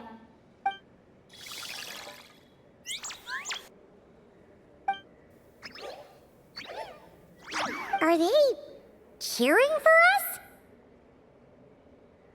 Thank you. Do you need us to help you with something?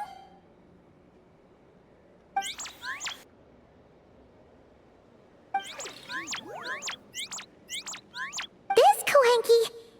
Paimon thinks she looks a little flustered. Why don't you play something? If they hear a familiar melody, maybe they'll calm down a little bit.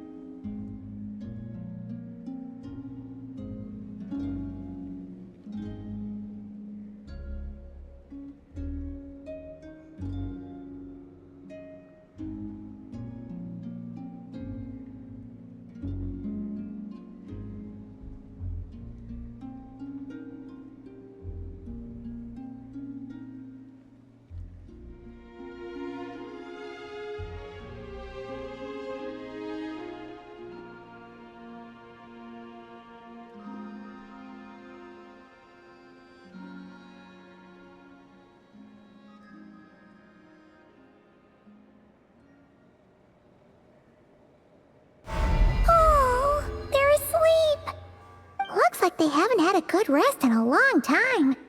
Shh, let's leave.